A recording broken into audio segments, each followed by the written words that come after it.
And welcome to the Condor DM Show Casual Talk Night, baby. And look at me sitting down.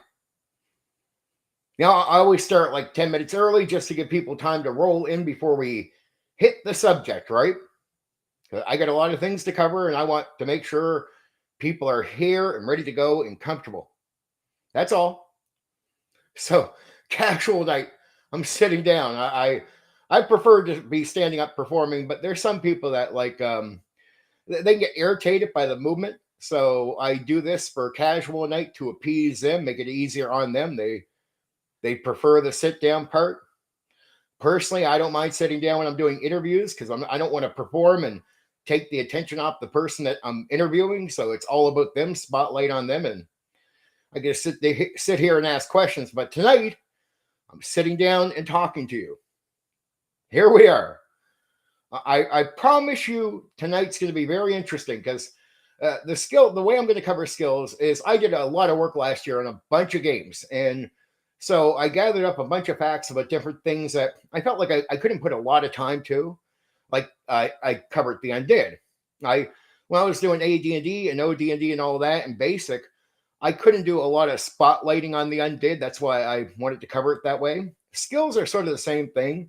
There's a bit of coverage in the games on the skills and that, but I figured I'd just take a lot of facts that I gathered up about the skills, and we focus on a variety of games tonight, right? A variety. Welcome. Welcome again to the Condor DM Show Casual Talk, where I'm sitting down. A little odd, but again, there's some people that just prefer this. They don't mind that I'm standing up sometimes, but sometimes I guess for some people it can get a little irritating. So I do Tuesday nights sitting down casual talk, right? I also sit down when I do the interviews, as I already said. So welcome to who's ever here. This is just time to roll in. So it's before I hit the main topic. It's just giving people time to get comfortable. So I make sure people are here. It's like giving people a few minutes to get here so they're here for whatever we're talking about. Because if I start right at 8 and dive right in, I'll get some people showing up after I've already dived into the topic.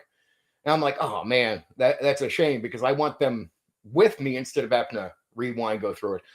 Greetings from Wales. As always there, Craig. I'm happy to have you here. You're going to be like this because, I thought, how do I promote this? And I figured I'd just let it just ride because people are going to be like, skills, what is he going to say? But again, I covered a bunch of games, setting up for this year's streams.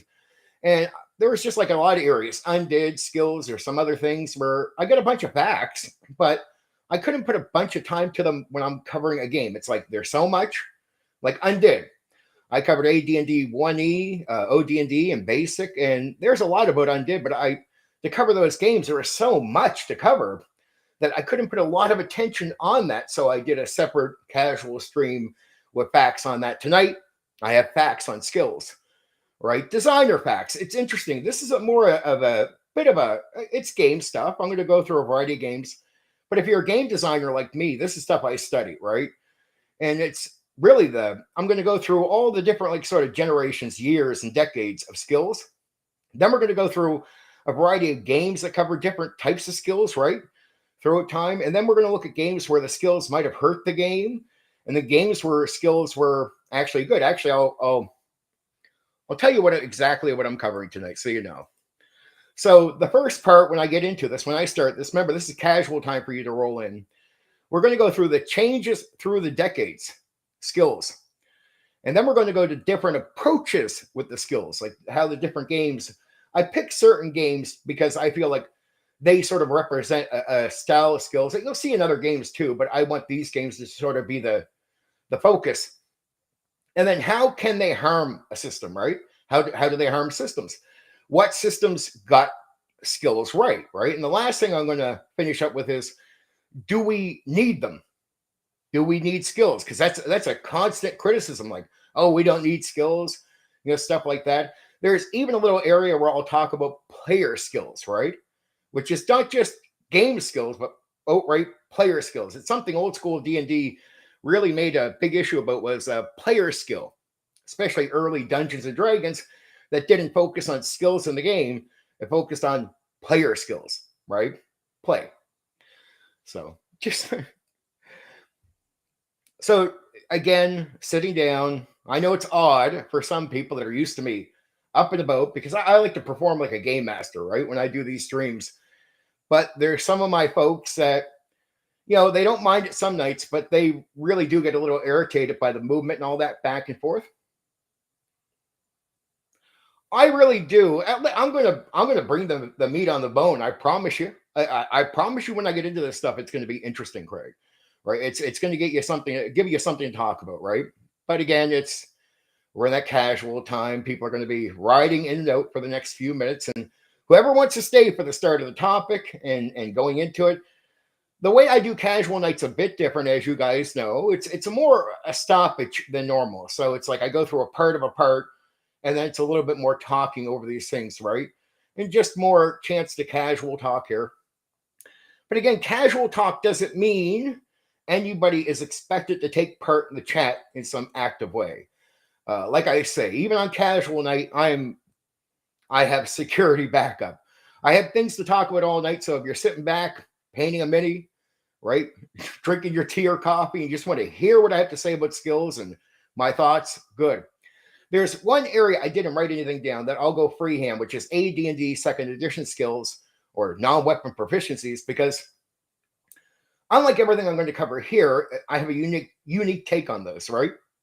How I personally use them, how I personally see them. Other people might say, well, they're this or they're that, but I'm like, I have a unique view on skills overall, at least from that approach.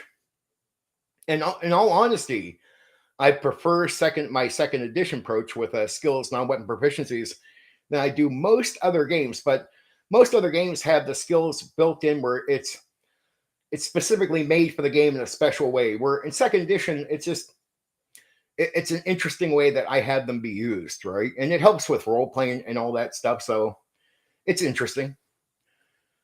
We won't be. This is just a little casual time up front here, but it's after this one. We won't be burdening too much after that, right? Not till the end of the script that I have. Like I have 5 parts to go through, and I think it's interesting because just like the Undead, this is stuff I gathered up facts, market opinions, designer opinions. That a lot of it will somewhat get stuck into the games where I'll cover the games, but it's just unique. The Undid was really special because it was just so much I could not cover because I already took like, I think 3 hours or something on like the OD&D and basic. And yeah, because it's so core to the game. I was like, I can't do a lot of coverage of the Undid here because there's so much I got to cover at the time.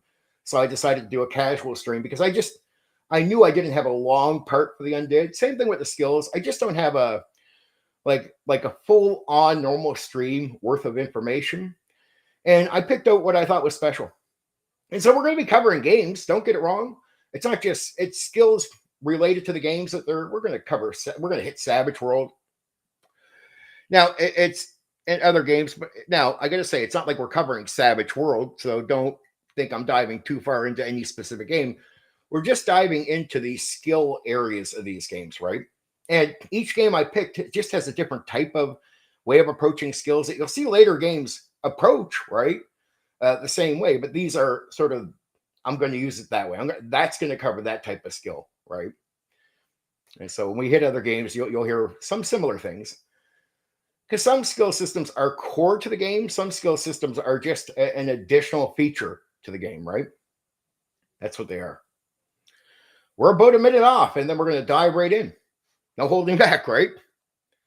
That's how it works here. Don't worry, folks. Oh, okay, we get a few people. That's good for the start. It's going through the decades, so I'm going to start at the 70s, which is not much, right? But I'll give a little explanation. And we're going to go through the decades here of what skills, how they relate to the games, how they were used, how meaningful they were, stuff like that. Don't worry. So it's a bit of fluff, and then we're going to get into some really good details or just interesting stuff to talk about, right? And I have a lot of casual talk to go around this stuff. Oh, it's beautiful. I know it's a bit different again with me sitting down. It's a bit different energy. But here we go. Okay. So this is the start. Changes through the decades. 1970s, skills barely exist because the hobby wasn't built for them at the time. The first wave of tabletop role playing games like Dungeons and Dragons came directly out of wargaming. War games simulate armies, not individuals. Early RPGs inherited that structure: classes, fighter, magic user, not granular abilities. So instead of skills, really, yeah, totally, 100%. And that's why I want to cover all these different skills and the debate on if they're needed, if they're not, because it's just been a classic debate. There's some people out there to this day will say, I don't need skills. I don't care for them. Some people think skills are awesome. And you'll hear this from a variety of nerds. I still hear it today. So I think it's worth covering because it's still a conversation. So instead of skills, you had player ingenuity. I tap the floor with a pole. Referee rulings. Occasional percentage rules. Bolted on to thief abilities later. What's really going on? Designers hadn't yet asked, how do we model individual competence? They were still thinking in terms of what role does this character fill? So in the 70s, it's a plain Jane thing here. They're just not touching on this subject at the time. It's not a big thing. It's an experimental stage of trying to learn what this exactly is. So we're still in the design zone of what is a tabletop role-playing game, and skills were not hit on. Now, when it gets to the 1980s and 1990s, skills dominate. Simulation becomes king. This is the reaction era. Games like Ruin Quest, Call of Cthulhu, GURPS basically say classes are too limiting. We want realism and flexibility. Skills explode because they let characters feel unique and grounded, model real-world capabilities, support non-combat gameplay. You also get percentile systems, precise simulation, that is, long skill list, sometimes 50 plus skills. What's really going on? Design philosophy shifts to the sheet should describe a real person in detail. It's a mindset change with a lot of games. So it's about the real, it's about simulation still, but now the simulation and the real is going towards more of the individual, right? So through that, you start developing skills. This is where skills are going to start becoming a serious thing. That's through the 80s and 90s. In the 2000s and the early 2000s, everyone uses skills. Standardization phase. This is where skills stop being controversial and become expected. Even Dungeons and Dragons 3rd edition adopts a full skill list. Unified resolution, D20 plus modifiers. At this point, if your game doesn't have skills, it's unusual. So, at this stage, they really are expected. A lot of, like, I was actually gaming pretty heavy at this time, and a lot of people coming into 3rd edition expected skills to be part of the game.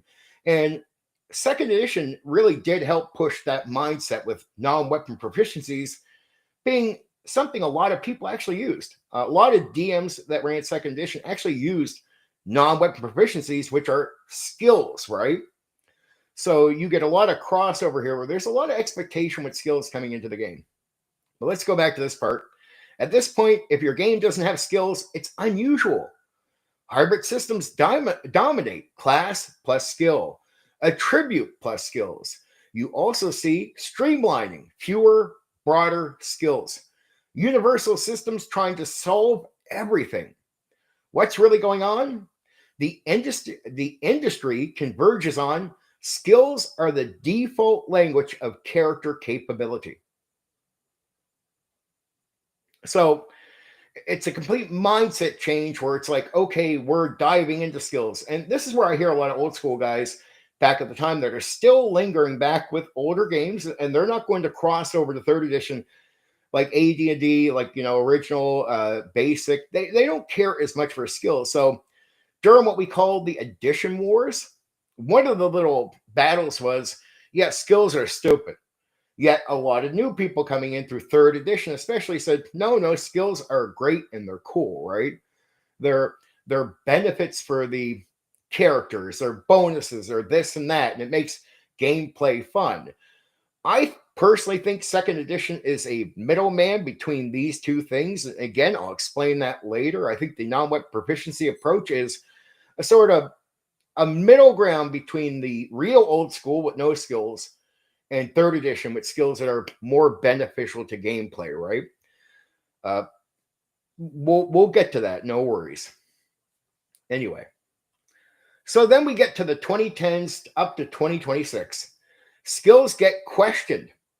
Design maturity. Now designers start asking uncomfortable questions. Games like Blades in the Dark, Apocalypse World start replacing skills with moves, tags, narrative positioning, broad approaches. Now, so isn't it weird? Now you start getting a retraction. So skills go from like old school, no. The newer school, yes, we have them. And then you get up to the more modern times where there's a lot of game designers looking at it going, there's a lot of other things we could just turn this into. We don't need skills all the time. So we start getting to a weird mindset where it's like, are skills so important? That's why I think the debate becomes important, because there's a lot of people that were in the skill world that are going, I don't know. Maybe they're not what we thought they were. They're not all, what we want them to be, right? Just saying. So why does this happen? Because skills can slow play. That's true. Overcomplicate decisions. Again, this is where I think non-web proficiencies is the greatest skill system ever. That for second edition. This is a personal opinion claim. So it encourages button pressing instead of role play. Look to the feats, look to the skills. What can I do from them instead of a lot of thinking? Skills start being, I just do this based on the skill instead of I use this in that way. Again, the complaint you hear here is something that I think is already solved. It's just that second edition got ignored by a lot of people between the two eras, and where I think they actually solved a lot of this, it's just forgotten. It goes under the radar. Second edition, for the most part, in many ways, goes outside of a lot of people gaming with it. In many ways, on the market, goes under the radar, because look at Castle and Crusades, focusing on not second edition. Look at the newer stuff. Even when you get to certain points, even OSR later focuses more on the other editions. Second edition really isn't even that sold that well at TSR. So it's a very under the radar game, right? So designers experiment with fewer stats, fiction first mechanics, player intent over mechanical list. What's really going on? The question shifts from what can your character do to what matters in this story, and do we need skills to model it? So you start realizing there's a lot of things you can do, ironically, without a skill-focused base for the game, right? And the old school already knows a bit of this, so it's weird that you need to sort of have people trying to relearn what people already know. Isn't that strange how that changes? Like, you get these people up in Vegas and they're not looking in the past at all. They have forgotten. They have left stuff under the rug. And here they are trying to relearn something. But I'm like, dude, we got answers here. I mean, you could just talk to us, but they don't. So here they are trying to relearn stuff that a lot of old school guys have already figured out. You don't need skills for everything. We just know this already. Each era is reacting to the last. 1970s, we don't need skills. That's the old school, right? 1980s to the 1990s, we absolutely need skills. There's some truth there. In the 2000s, early, skills are standard. Just use them and shut up. By the 2010s and on, do we actually need them at all? Oh, Philo, how you doing, buddy? Good evening. Good evening. So, I'm covering skills tonight, and I'm just sort of going through the eras right now, the decades. This is really like you're here early, just going through the mindset. So, I'll repeat this part because it really does sort of give you a rundown of what I covered already. So, each era is reacting to the last. So, in the 1970s, early D&D doesn't have skills, and you hear the mindset is in old school, we don't need them. Like, we play the game fine without them. Like, they're already playing a game and they're enjoying it without skills. So, in their mindset, we don't need them, right? And I guess for them, there's a lot of truth there. From the 1980s to the 1990s, it's felt like we absolutely do need skills in the game, and I think there's some real truth to that. That skills are something that should exist. I actually, as a second edition guy, I really believe that. Maybe that's just because I was in that era. Maybe that's all that is. I don't think they need to be overkill, but I think they should exist for reasons. Uh, but then we get to the early 2000s where it's skills are standard. Like almost every game has them. So just use them, play with them, right? Now, from the 2010s to 2026, we have a backtracking. Do we actually need them at all? But understand, what does the 70s old school say? We don't need skills. And then you have new designers going, do we actually need them at all? It's like, why aren't these two camps talking? They're not. But why aren't they? Like, why aren't they? It's so important. Like, this is the separation walls between us and different gamers and designers. It's so sad when you see that in many cases, as I did all this work, I realized there really is not a lot of communication. This one thing I actually learned through putting all this stuff together for the streams. It is sad how lacking there is in communication. So that means a lot of things that are sort of already known early on are just complete. Like it's the new school designers don't know it. It's like they're trying to figure it out, but I'm like, we got the answer, dude, right here. Come talk to us. But no, there is a wall. There's a nerd rage conflicting wall between people. No, we don't need them. Okay. So it's trying to relearn the wheel all over again. Okay, this isn't about mechanics. It's about what you think an RPG is. That's true. So in the 1980s, 90s, where second edition is, when I think of a role-playing game, a tabletop role-playing game, I do think skills have their place. They don't need to be overkill like they are going into like the early 2000s. But I actually do disagree with the older school guys. This opinion, my personal opinion, is they can exist like what proficiencies and be used well. And I think they should exist once you realize. Personally, I'm going to talk about how I use them in second edition, and that's where I seen the value. And I think if you hear me out, even old school guys, you'll be like, yeah, that's not a completely bad way to approach them if you are going to use them at all, right? They are optional in second edition, but if you're going to approach them, I think my way with second edition is the best way. Just saying. So skill heavy equals simulation of capability. So it's about your capability. What do you know? What can you do? That's what skills are, right? So it's back to simulation, but we're simulating something different. What is the capabilities of the individual character? Hybrid, game structure plus flexibility. So it's really putting them into the game so it helps the game. It helps the game do different things, right? It gives it options. It gives it ideas. It gives it direction. No skills, player-driven problem solving. That's old school Dungeons and Dragons, where it's not about skills in the game. It's about player skill.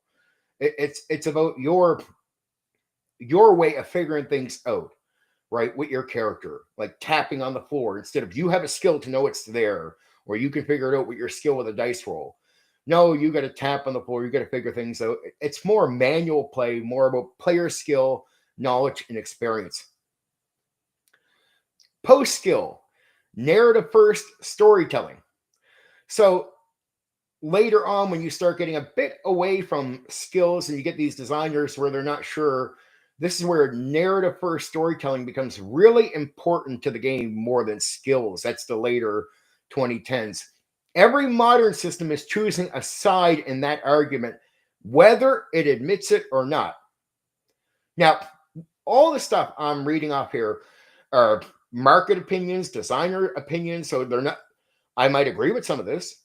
I'm telling you what my separate opinion is, but all this is actually from people in the hobby. So again, it's all a collection of stuff I've gathered through doing up the stream. So these are fact-based, pieces I'm doing, but I couldn't do this much focus just on each game on skills, right? That's why I want to do this stream. So I hope just at the start of this, it's sounding a little bit more interesting than maybe what it's like. Oh, what's he doing here? Don't worry, it's going to be fun. It's going to be fun. So let's talk about my take on second edition. Let's get that out of the way. Let's be casual. So this is off the top of my head, right? I wrote nothing down from this part because I don't have to. So when we get to second edition, they have a thing called non-weapon proficiencies. A lot of you know this, and if you don't know second edition, well, here, let me teach you. Non-weapon proficiencies are simply skills. That's all they are. There's a secondary skill thing, but I put that aside. I like the non-weapon proficiency skills where when you read out most of the skills for second edition, they're not like gameplay bonuses. They're not exactly you just do something. Some skills have slight direct, but the way I seen them was they are information, simply information that your character has. So it's like if you have a skill, it's how do you want to use that information to be creative? Here's an example. It's like, say you have fire building, right? You would think that's just what, building a fire at a camp? Oh, Craig, this might be interesting. So say you have fire building. This is the way I would want my players to approach skills. I'm giving you a good example here of how this would be. Fire building might just be like, what, fire at a camp? I'm like, no. So what if you want to burn down the building? Well, how would you light that on fire? And then how would you maintain that flame, right? How would you burn that place down? How would you create flames? And say if you're using weapons, flames that are actually going to burn, so you understand when they hit, these things are going to burn, where to shoot to, where to hit something, because you understand how really things are going to light up. Like you're taking the knowledge and you're extending it out beyond some basic use. You're finding ways to make it very interesting. It's like rope use. Well, you could tie knots, you could do all that, but I mean, it could help you with climbing, all kinds of other things. It could help you with hanging stuff, like, you know what I mean? It's all kinds of different ways to use each skill.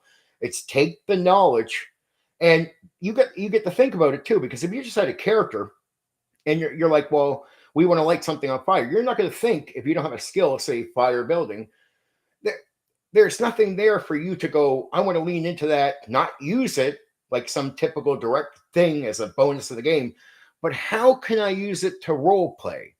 How can I use that to extend something? How can I take that idea sort of randomly and go, hey, DM, with my knowledge of fire building, would I understand how to get this fire going, how to get it going higher, how to do this? And you could pitch me like, yeah, likely you would know how to do it here, no problem. And we'd start really exploring what you could do with that skill. So it's not something direct. It's not like a cheap, here you grab it, you got one use, and that's it. Fire building isn't that, right? Of course, you could pitch me to build a campfire, but I'd let almost any character do a campfire. Fire building to me is something where it's knowledge. Skills are knowledge, not like a dice roll, not an extra bonus on your roll. Again, the odd non-weapon proficiency in second edition could give you a bonus, but for the most part, it's knowledge. And I like that about skills. Most of the other games are very direct in their skills. The skill does this. The skill means this, right? Where when you get to second edition, the skill is knowledge, right? Just simply knowledge. It's something you can be reminded. It's like a trigger in your mind. You look at your character sheet, and it's not like a direct use. So it's not like something you could just lean on, but it's something where you can go, oh, I never thought of that. I do know this. What could I do with that skill? And to me, that was a genius way of using skills. I didn't see other games use them exactly as that. It was always sort of direct use, right? The skill does this. It means this. You can do this many things with the skills. Every game seems to sort of approach skills in that way, even if it's a different format. Second edition gave me the idea of skills being just basic knowledge that can give a player something to work with. And then you're going, okay, I get something to work with here. I can come up with ideas. I can think of things. How can I stretch a skill out? And then how can I pitch that to the game master to do something really cool with it? Where it's not like it's written down that you would use the skill that way. It's how creative are you? And this goes back to player skill, right? So I like the idea of using non-weapon proficiencies in a way that you're getting player skill. It's how creative is the player with it. So I'm leaning back to old school, right? Because I did AD&D 1E original BECME. So I appreciate the concept of player skill being very important. And I like going, okay, well, what if I wanted to give those player skills and not the typical, feat or something like that, where it's just, it becomes mindless. I want to take a player with good player skill, good thought, good ideas, and go, well, here, man, here's a trigger. Here's some knowledge you have.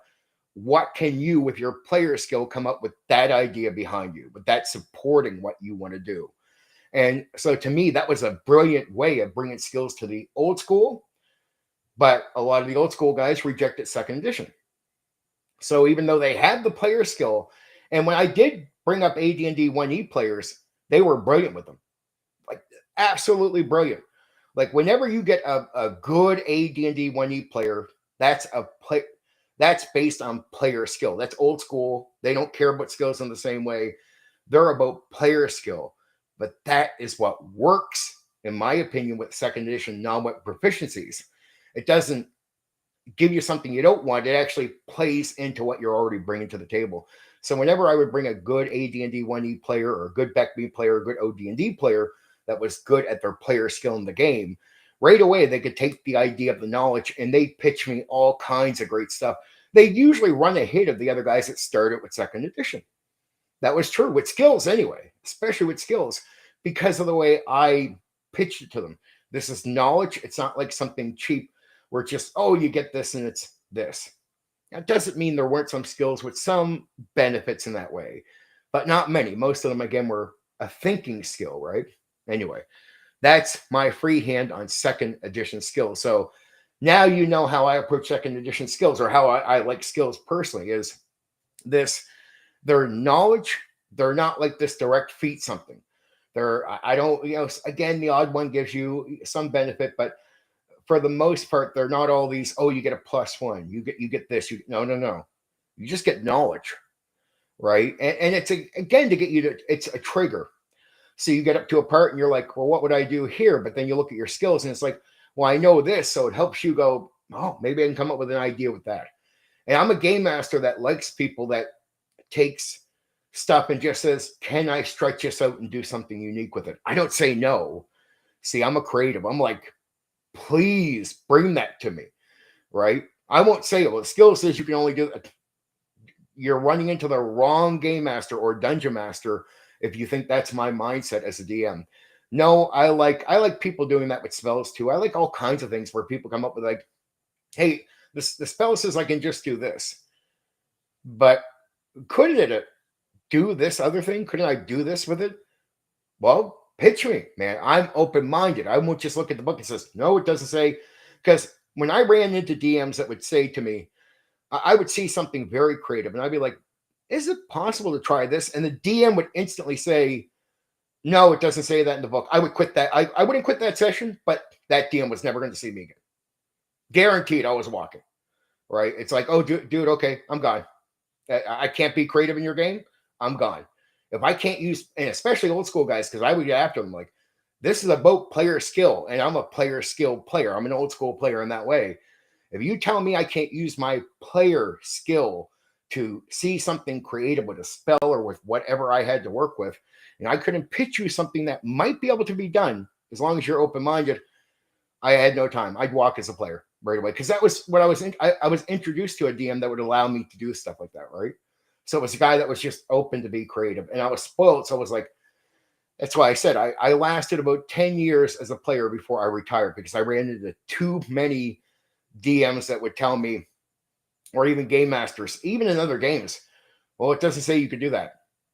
Okay, dude, fair enough. I'm not going to tell you I'm leaving, but You got me to the end of the session, and then you're never going to see me again.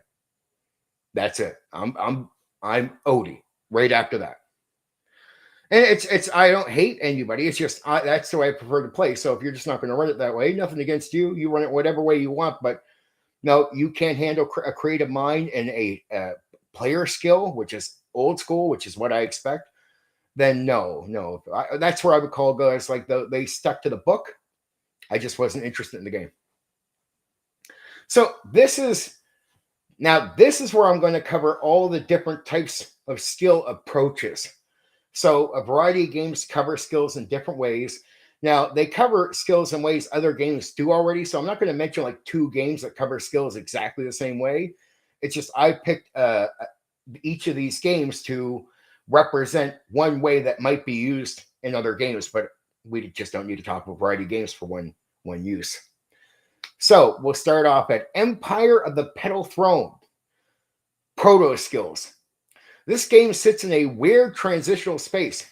It doesn't have a modern skill list, but it does include things like background-based capabilities, clan profession knowledge, language and social status effects.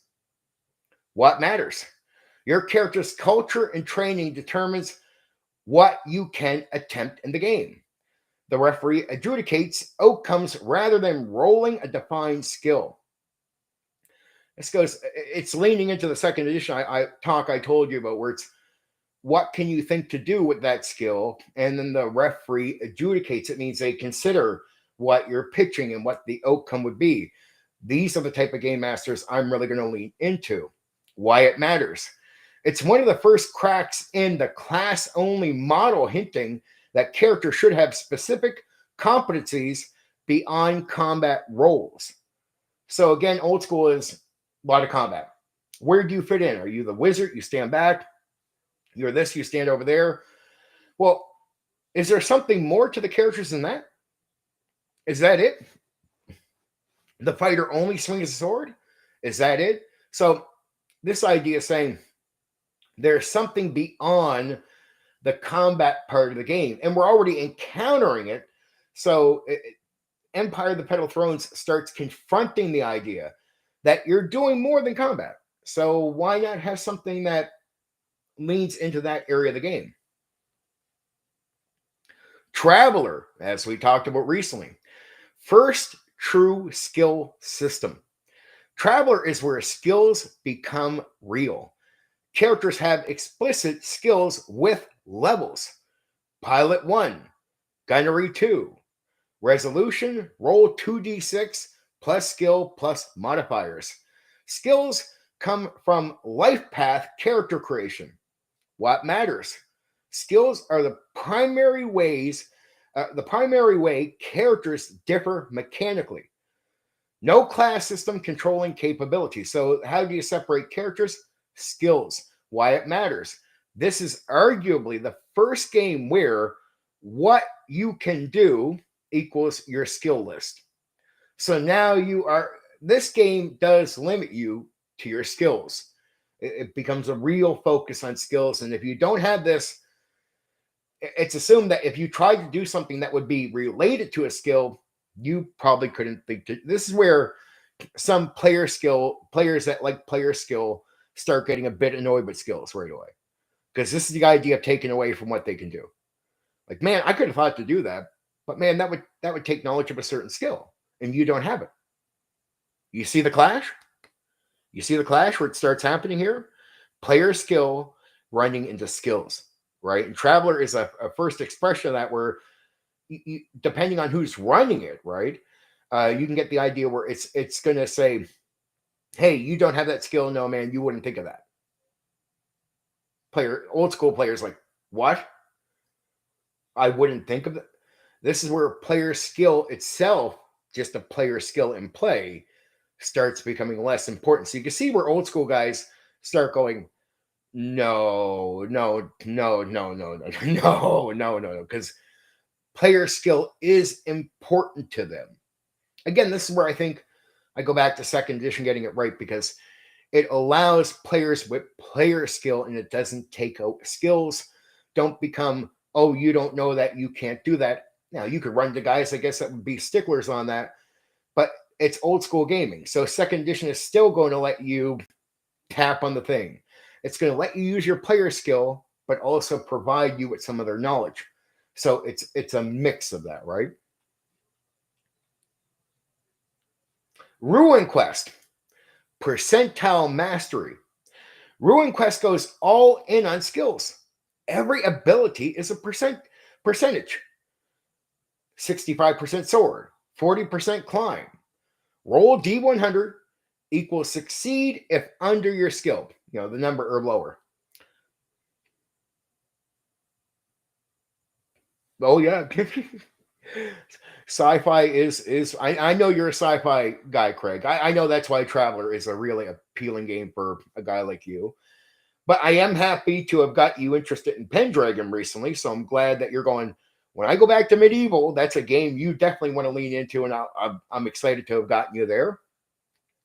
What matters? Skill covers everything, including combat. So skills cover everything outside of combat, but combat itself. Skills improve through use. So these skills aren't like just this is what you have. They actually upgrade. This is something where we're leaning back to the other, right? Traveler. Why it matters. This is the blueprint for Call of Cthulhu. Basic role playing. It's one of the most influential skill systems ever, Ruin Quest. Really is. Warhammer Fantasy Roleplay. Careers plus skills.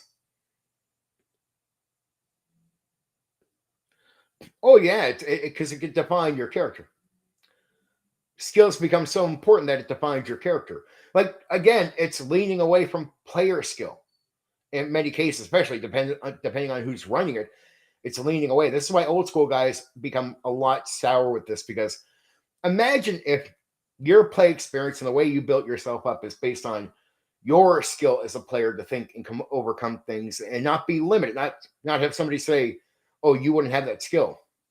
And then imagine running into somebody who's running a game where they're going to say to you, man, you don't got the skill that would cover that. Like, I mean, that's a skill-based knowledge that you're trying to use. Your character doesn't know that. Old school player would just they get sour on these experiences. Oh, I hear that. So characters belong to careers. Rat catcher, soldier. Careers determine available skills. Advancement paths. What matters? Skills are tied to social role and profession. Progression equals moving between careers. Why it matters? It connects skills to the world's fiction, not just mechanics. So even what you know depends on where you're going in life, your career, what story you can get on, what you can bring to the table in many ways. It's not just something you can use like you're a person with some skills and you can use it. No, skills are really defining what you can do, where you can go, and maybe to a point, what story you can tell. Vampire the Masquerade. Dice pool skills. Skills become part of a dice engine. This is where skills really start layering into the game. You roll attribute plus skill equals number of d10s. Count successes against difficulty. What matters? Skills don't stand alone. They combine with attributes, right? So they become a centerpiece of the game. Emphasis on broad competence categories. Why it matters. Introduces now common idea. Skills plus attributes equals resolution engine. Okay. So again, it's like I'm going through the decades again, but I'm doing it through the different games that are meeting up and giving you some more details on just the differences in how skills are approached. And these systems and ideas are going to be what you see in the other games going forward. So again, I don't need to cover 3 games covering the same type of skill system. That's why I'm just going after these different ones. Now, here's unique. I've been talking with 3rd edition. I usually don't do that, but it really relates to the skill stuff. Dungeons and Dragons 3rd edition. formalized skills in D&D. Fair enough, skills in a certain way. This is D&D finally catching up. So they say. Define skill list. Spot, listen, diplomacy, resolution, D20 plus ranks plus modifiers. What matters? Skills are codified and standardized. Skills tied skills tied to class via class skills, cross class penalties. Why it matters? It mainstreams skill systems to the largest RPG audience ever. So we have to admit, WotC at this stage does have probably the biggest group of people going to their system. And this is making skills the way they are mainstream, as we know. Okay. Blades in the Dark, action ratings, skill like. This reimagines skills entirely, uses actions instead of skills. Remember, I said they start somewhat sliding away? This is a hint of that. So they use actions instead of skills. Skirmish, prowl, sway. Roll D6 dice pool based on rating. Outcome depends on position, risk, effect, impact. What matters? Skills are fiction first. Mechanics adapt to narrative context. Why it matters. Skills stop being static numbers and become tools for storytelling positioning. So it's not just all just gameplay anymore, like the fighting or something like that. It becomes a way to really position you, overall in the story. Now, a game I haven't covered yet, another one, Savage Worlds, hybrid simplicity, a streamlined hybrid system. Attributes and skills are both dice types, D4 and D12. Roll a skill die plus wild die. What matters? Skills are broad, fast to use, minimal bookkeeping. Why it matters? It proves you can have skills without complexity bloat. So this is the way Savage Worlds is trying to bring skills in where it's not slowing the game down. That's the idea behind Savage Worlds skill system. It's how do we apply skills, because there is a problem. There is a complaint. It's not a problem. A complaint about skills slowing gameplay down. Savage Worlds attempts to, how do we streamline? How do we quicken up the pace of skills, but still have them in the game for use in that? Savage Worlds tries to come up with a hybrid simplicity, a different approach. Now we're going to jump over to player skill. This is something I talked about, and it's even though I'm going through the decades here, we're going to rewind and go to Dungeons and Dragons old school. Player skill. This is not the opposite of a skill system. No defined skills. Success depends on player decision, description, problem solving. What matters? Skill equals player intelligence and creativity. I love that, and old school guys do too. The referee decides the outcome. This is where I like that freedom of it doesn't say, if it says in the book, that's what you're going with. I don't like that. I like the freedom of going, okay, that sounds all right. We can go with that and have that type of open-mindedness to what you're being pitched. The character sheet doesn't solve problems. The player does. That's a much quicker game. So you can see where that becomes very attractive. Okay, final comparison. Traveler Ruin Quest equals skills define the character. Vampire Savage Worlds equals skills support a larger system. Two different ways in each case. D&D 3rd edition, compromise between class and skill, right? It's a meeting in the middle. It's not all just class. Now, skills are very important to the game. The Blades game, skills become narrative tools, not used the same. OD&D, Original Dungeons and Dragons, rejects skills entirely. Empire of the Petal Thrones equals the bridge between worlds. Even though I honestly think That's the role, in my opinion, of second edition non-weapon proficiencies.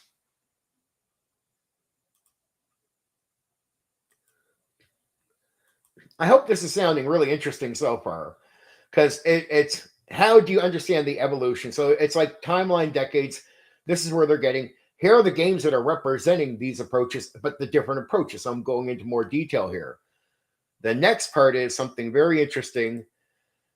How skills can harm systems. So this is where skills can sort of backfire on you, right? Now, for Philo, who's listening, he might not agree. Some people aren't going to agree with this. So but this is coming from the market and designers and what they're hearing. So these are not my personal opinions, though I may agree with a lot I'm going to say here.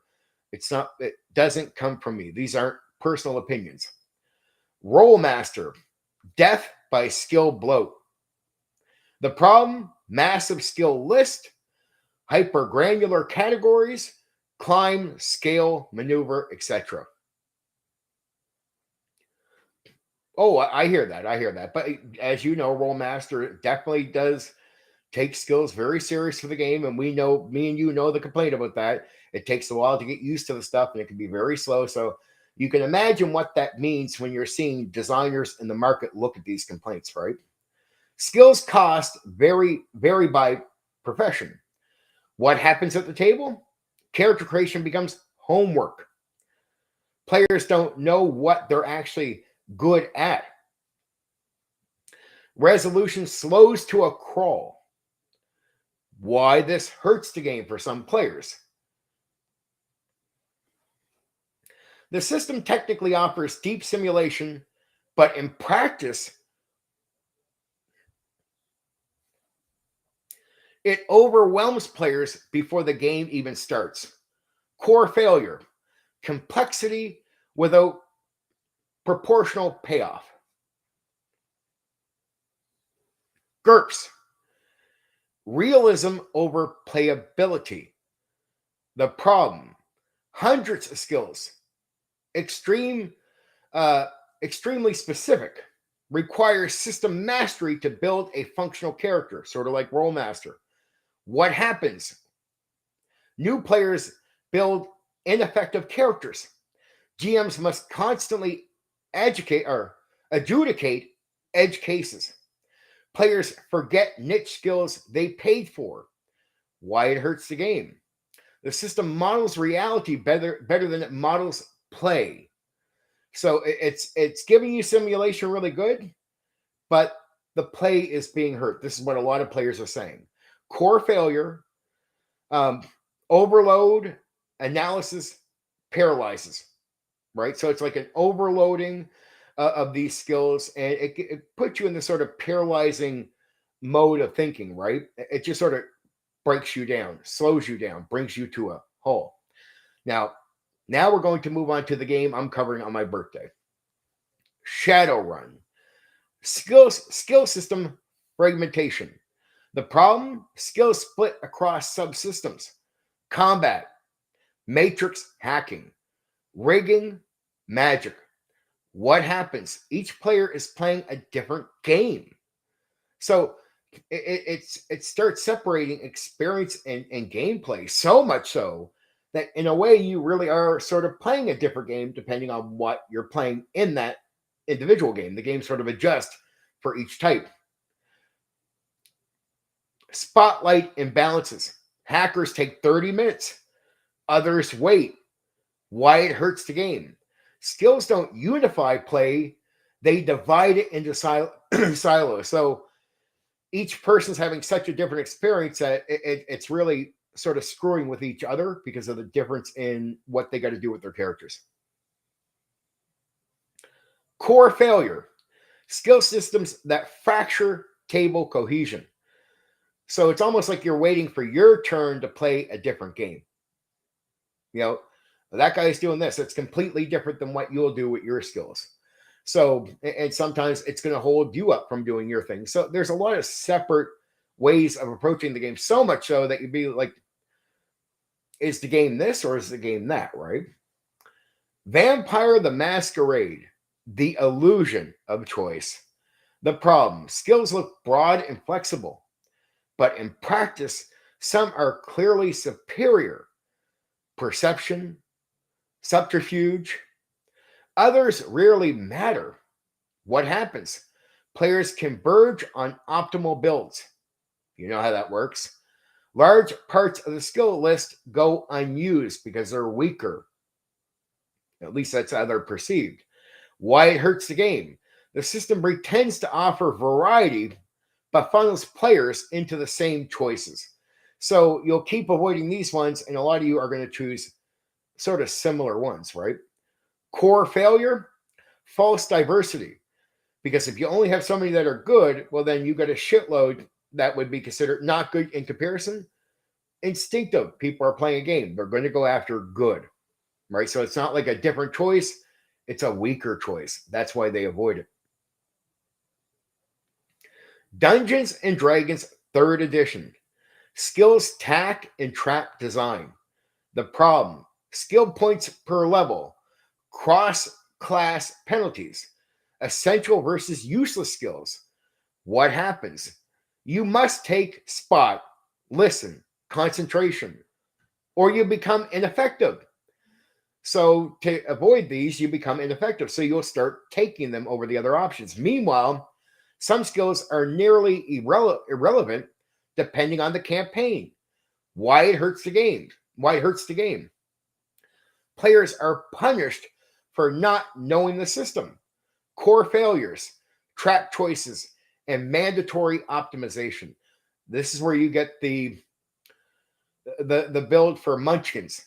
Like you're building to be the best you can for gameplay, but the game sort of does lean into it. It's saying, hey, this is what's going to benefit. Now, old school would just say, take a flaw. Who cares? Make it interesting.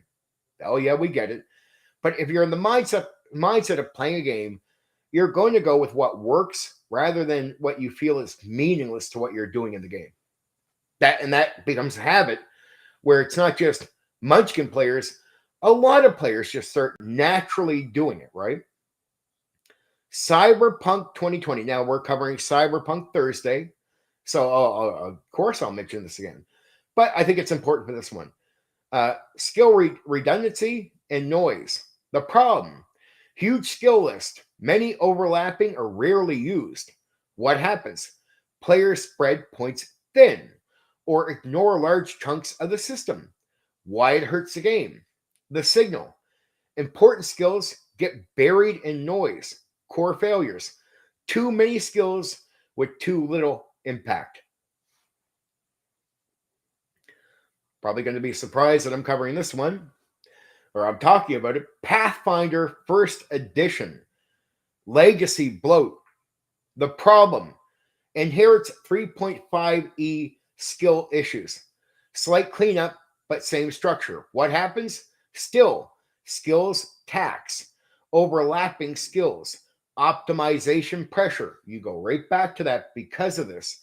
Why it hurts the game. It fixes symptoms, not the core design. So it's trying to fix some things, but the core is still leaning players into the problem. Core failure. Iteration without rethinking the system. What these failures have in common? Across all of these, the same problems repeat. So basically, Pathfinder tries to fix it, but overall it doesn't. Okay, so these are past games, right? That's the games I wanted to cover to give you some variety there of how they hurt these games. Now, some people might not agree that they hurt the games. I know my fellow nerds will have a variety of different opinions. I'm looking back at what the designer said and what the market was saying and what other people at the time were saying. This is not personal opinion. So I get if you don't agree, but the designers were saying this stuff. This is how they seen the issues with their own stuff after they looked at it for a long time. Okay, so one. Too many skills, just in general. This is separate from the games. Leads to slower play and decision fatigue. You got just too many to choose from. Skills that don't matter. Creates fake choice. Wasted character resources. So you might be getting players going after skills that overall it's just no really good to them for the game. Like in many ways, they've become somewhat useless, I guess. Mandatory skills creates illusion of freedom. Like you think you have all these choices, that's going to be great. Really, it's you should be taking these. Punishment for new players because they might take useless skills for the game. System mastery required. If you need a guide to not screw up your character, the skill system is working against you. So if you need a guide to not screw up your character, the skill system, the idea the designer said was it's working against you. Skills that replace play instead of I search the room carefully, player says I roll perception. One of my most common complaints. That's a design failure, not a player failure. Okay, well let's stop and talk about that one. Now on casual night, I will lead. We're going to casual for a second here. It's a very important area. When third edition came out, this was my biggest complaint when I first seen it played. I seen people playing it, and they're in the dungeon. I'm like, okay, oh, CW Chanter, welcome, dude. Really, I love it that you made it. We went through the different mindsets of the decades, like from old D&D. Skills just aren't there. They're not really developed into tabletop role playing games, and then just how they sort of become a thing, and then how they become mandatory. Then, as we get to the later years, people start looking back and going, well, maybe we don't need these, but the old school is already sort of there early on. So it's sort of a strange place to what you think you're evolving to is something that's already been sort of experienced and understood, right? So when I seen third edition come out, my biggest issue with first game I ever seen of it, they're going into a room and I'm expecting players to say like they're going to look under something, look under a pillow, look behind the dresser. They're going to get some details about a room from the game master, and then they're going to decide what they want to do. Now, once they make an effort, a dice roll might come up, especially if something's hard to find. They're not exactly looking at the place, but an effort to move stuff, to play with the scene, to take the details in, and really role play, really have an active mind, because it's good to have an active mind. Here's what I understood as a DM. Why would you want players thinking about what seems like minute stuff during, say, dungeon play, for example? Here's what I understood as a DM. Before you get to very challenging parts of the game where players have to think really hard, keeping their minds actively moving forward and thinking, especially in minute areas, means it's almost like they're warmed up for the big trap where they got to think their way through, or that final part where they got to think their way through some heavy stuff. I want to keep their minds active and thinking. I never want them to fall back on a dice roll and not think, because that thinking keeps you warmed up for these parts. And when you're not warmed up, when you're not thinking, you're cold by the time you get to an area where thinking is extremely necessary. And right away, I seen something I didn't like. So the player says, do I roll a perception check? And the DM is like, yeah. Now, I sort of, in some of the splat books, you would hear rumors of this stuff, but we never used it. Here they are using perception. I'm like, so you're not going to look under the pillow or keep your mind moving forward? Nope. And what would I see? Exactly what I expected to see. Players were very cold by the time you got to the more challenging areas of the game. Their minds were cold. They weren't warmed up. They weren't ready for some heavy thinking at different parts of the game. Because why? They're not in these minute areas thinking their way through. They're rolling dice to bypass any effort at thinking and using their mind to look at the room. And that minor thing of getting players to look at the room, they might not see. Like, I'm a DM, so I look at you, the player, and go, you don't need to have the wisdom. That's not your job. You're just here to play. But it is my job to have some understanding of what that means for you. So I want you warmed up and thinking through these more minute areas. As soon as you don't, you get cold and you're not warmed up, you're not ready to think. And if I pull a big trap on you or some really hard puzzle, I'm going to blow up your mind to a degree, right? That's what's going to happen. And that's exactly what I've seen happening to third edition players. And what was weird, I'd see some really good players cross over, play third edition for a while, come back to me to play my game, and they'd be in the zone of, I tell them a room, and they're like, "What do I roll?" I'm like, "Dude, you don't roll anything. You tell me what you want to do with your character." Like, "Oh yeah," like yeah, they're so used to getting away and rolling for perception that they were once good players. Now the game seems to have de-evolved that person. And it says this: that's a design failure, not a player failure, but it does start warping a player's mind, right? Okay. The hard truth is what I put here. A bad skill system doesn't just slow the game and confuse players, it changes how people think and play. Remember what I told you? Creative problem solving, that's looking in the room, to mechanical optimization. See, in reality, there's a lot of things you're not using because you're not thinking. So I could look at some skill. I looked at some skills in third edition where I'm like, they don't get really used. And I'm like, well, give them to me. I can use them. You're welcome there, CW Chanter. It's just the first, but now we're just going through what talking about what like how skills can harm gameplay, right? How they can slow gameplay down. So we're looking at the sort of the critical side of it. Okay, so this is designer takeaway. From the designers, I directly get this stuff. This information coming up next is from straight from the people designing the game, not people just working on parts, not people in the market. This is designer takes. The worst skill systems share one trait. They ask players to manage complexity that doesn't create meaningful decisions.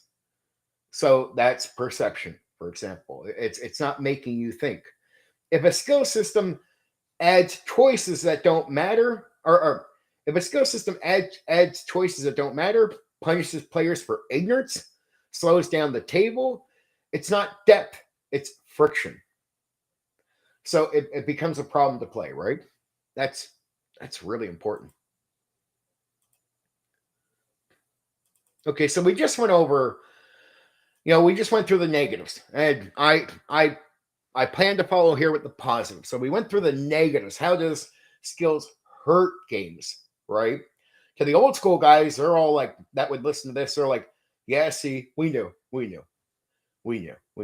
And even if they didn't know all of this, they're probably nodding their heads at a lot of this going, yeah, player skill is still king, right? There's so many old school guys that really follow what I do that I know are going to be like, player skill is always more important than most other things. So when they hear the negatives, they're like, yeah, I totally get that. But I want to go to the positives of what skills do for games. And we'll start at Ruin Quest. Ruin Quest, skills are the game.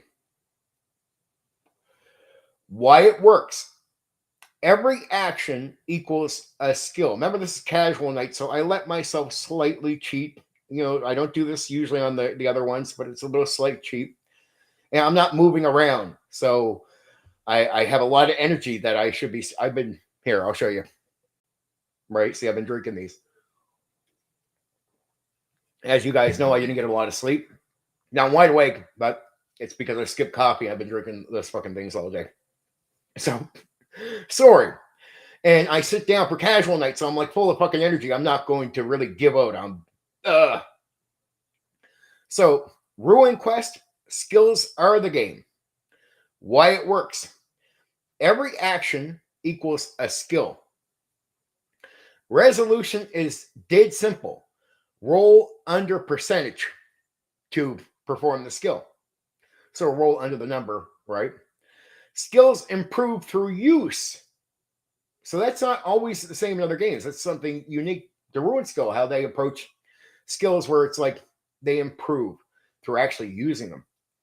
At the table, players instantly understand their chances. Growth feels organic. I got better because I used it. What it gets right. No redundancy. No skill versus attribute confusion. No wasted mechanics. This is a skill system where the skill system is the gameplay loop. Dungeons for old school are the gameplay loop. But for a game like RuneQuest, the skill system is the gameplay loop. When I get to RuneQuest, I'll go over that in more detail, so you can understand what I mean by loop. But that's a stated detail that I have to put in there. Some of you will get it. For others, when I hit RuneQuest, we'll go over it. Yep. Traveler skills.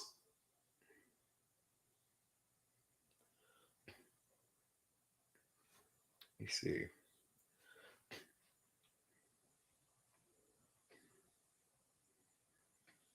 Just checking notes to make sure I don't want to ever say too many stupid things on here. Yep. Traveler skills define identity cleanly. Why it works. Small focused skill list. So Traveler doesn't have the hundreds of skills that are out there. It's a smaller skill list. Skills come from life path generation. Resolution is fast. 2d6 plus skill. At the table, you know exactly who your character is. No analyst paralyzes. It doesn't make you overthink the whole thing. What it gets right. Skills are few, clear, high impact. It avoids 100 skills that barely matter. So what it's saying is these skills in this game, Traveler gets this right. The skills, almost every skill in a way matters in a Traveler game, just especially when you see how Traveler is played. You can use every skill pretty much. Now, some people do build certain ways, and you can see some familiar ways of building certain things. It just depends. Savage Worlds, fast, broad, playable. Why it works. Skills are broad. Notice, fighting, persuasion. Dice-based scaling. D4, like I said earlier, to D12. Same resolution system for everything. At the table, minimal lookup. Fast turns, easy to improvise rulings.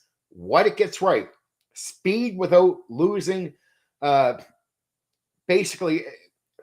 speed without losing the difference between the skills. So it's like, oh, we're using them quickly, but there is a difference between them. Like the way they play out is proper for what they are. This is the no friction skill system. It's all about how you perform with them in this game, and it's good for gameplay. It's fast. It doesn't slow the game play down. That's the idea. Savage Worlds is considered one of the better games with skills, period. I think a lot of people would say that about Savage Worlds. A lot of people love Savage Worlds. Now, a game I didn't talk about earlier because I don't think it has a problem with skills, Call of Cthulhu. Skills that drive behavior. Why it works. Skills reinforce the tone of the game. Library use. Psychology. Occult. Just very important to the core. At the table, players act like investigators. Skills push them towards research, caution, discovery. What it gets right. Skills aren't generic. They're genre tools. Like, basically to turn you into the investigator for a game that is meant to having you do these things, occult. It all plays into what it is. The skill list teaches players how to play the game.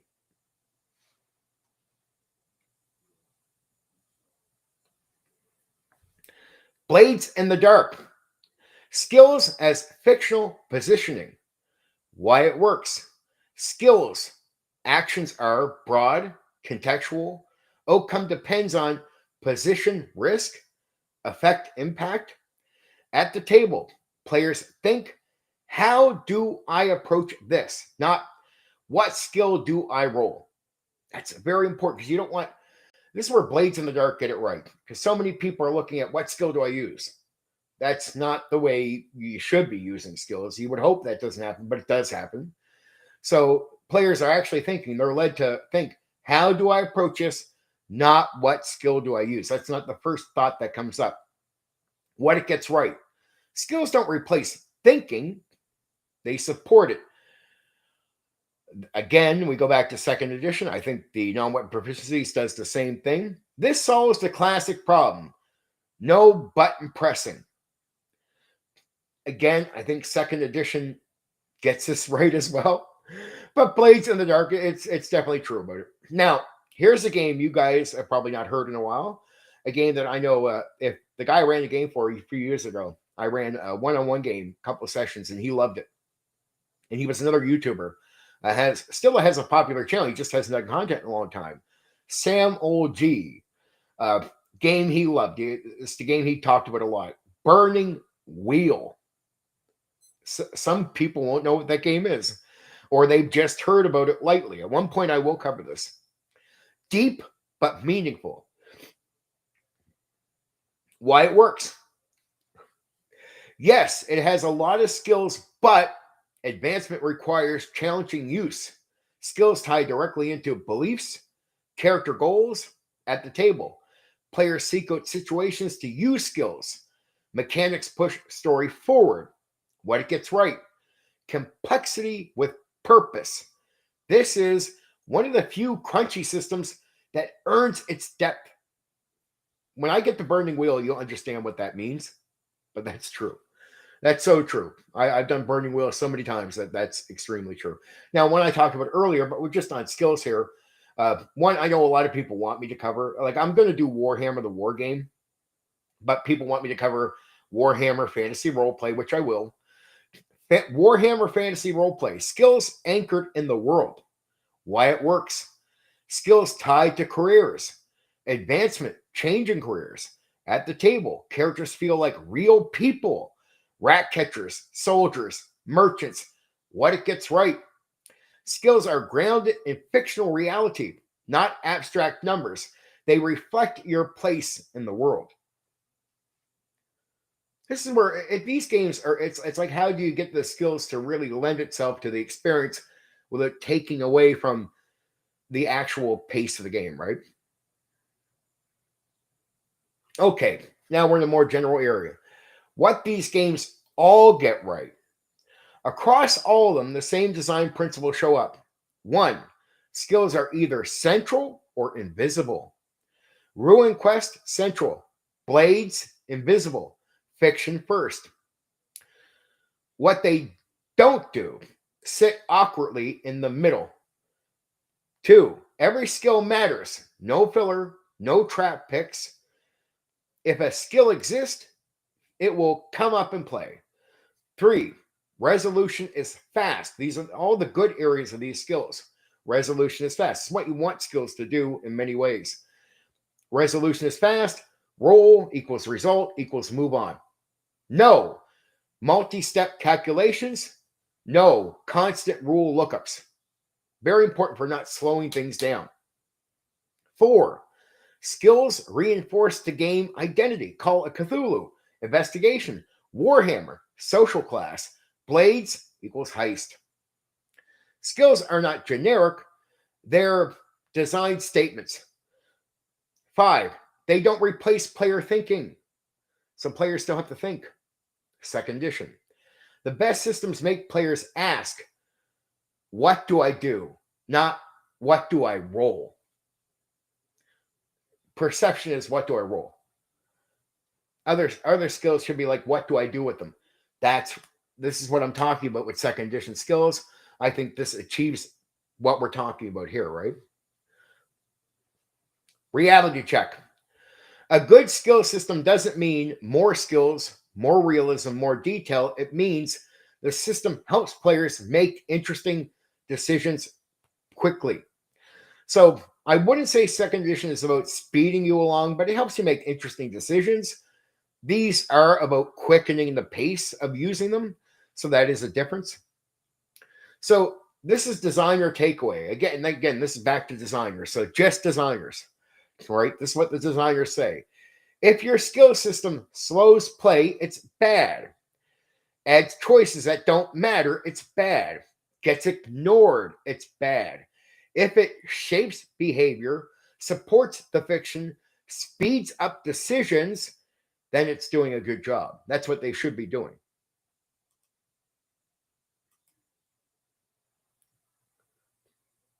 You know, I've been stopping to talk about second edition, all this. I'm surprised I've gotten over an hour with this. My streams no longer feel long.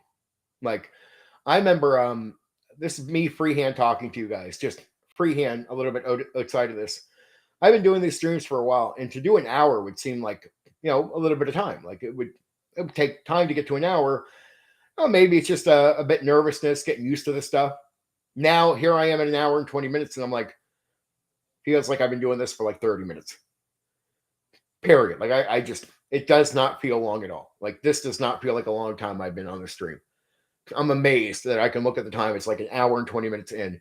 And I know it's 10 minutes casual, but like an hour and 10 minutes from start time, right? I'm amazed. I'm amazed. But that's good because we'll have some good talk time after this. So, guys, I'm glad that you're stopping to listen to this stuff, and I'm getting a little interaction, but you're listening to a lot of what I have to say to take it in. After this, we'll get to casual talk. It doesn't all have to be skills, but it's definitely something I want to put some talk time to. I have more to say casually outside of this stuff. So I'm on the last part that I told you about, which is, do we need skills? Important question. The core divide. At its heart, the argument is this: pro skill side. Characters should be defined by what they can do. Okay. Anti-skill side. The game shouldn't need a list to tell you what you can attempt. This is the old OD&D, the original Dungeons and Dragons type of mindset, right? Everything else branches from these two positions. The case for skills. Why designers keep using them. Precision.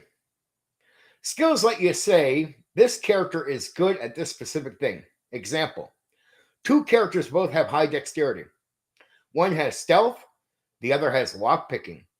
Without skills, they feel mechanically identical. Core argument. Skills create meaningful mechanical identity. So this guy can do this, but this guy can do this. So there is a difference on the skill level, what they bring. There is a separation of who they are, right? I hope that's a good thing. CW Chanter, these are how I do my streams. This is the fact. I'm doing a bit more casual. It's not the same, but when I do fact-based night, if you're new to some of those, when you get to them, this is what I do. And I go through the games like this. I teach you how to run the game too. Like, ask Craig. I get people, at least they tell me, they're all pumped up for the games I'm talking about. I get them. I got Craig interested in Pendragon. I got Black Rose interested in Tunnels and Trolls, amazingly, right? A very simple game. But I go through the fluff, the history, some influences.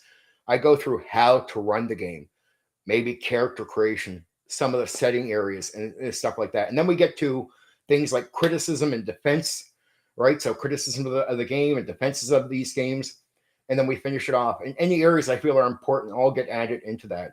And we cover the entire game. I don't teach the game like you open a book. Like, you know what I mean? I'm not going to, oh, this is exactly how you make the character piece by piece by piece.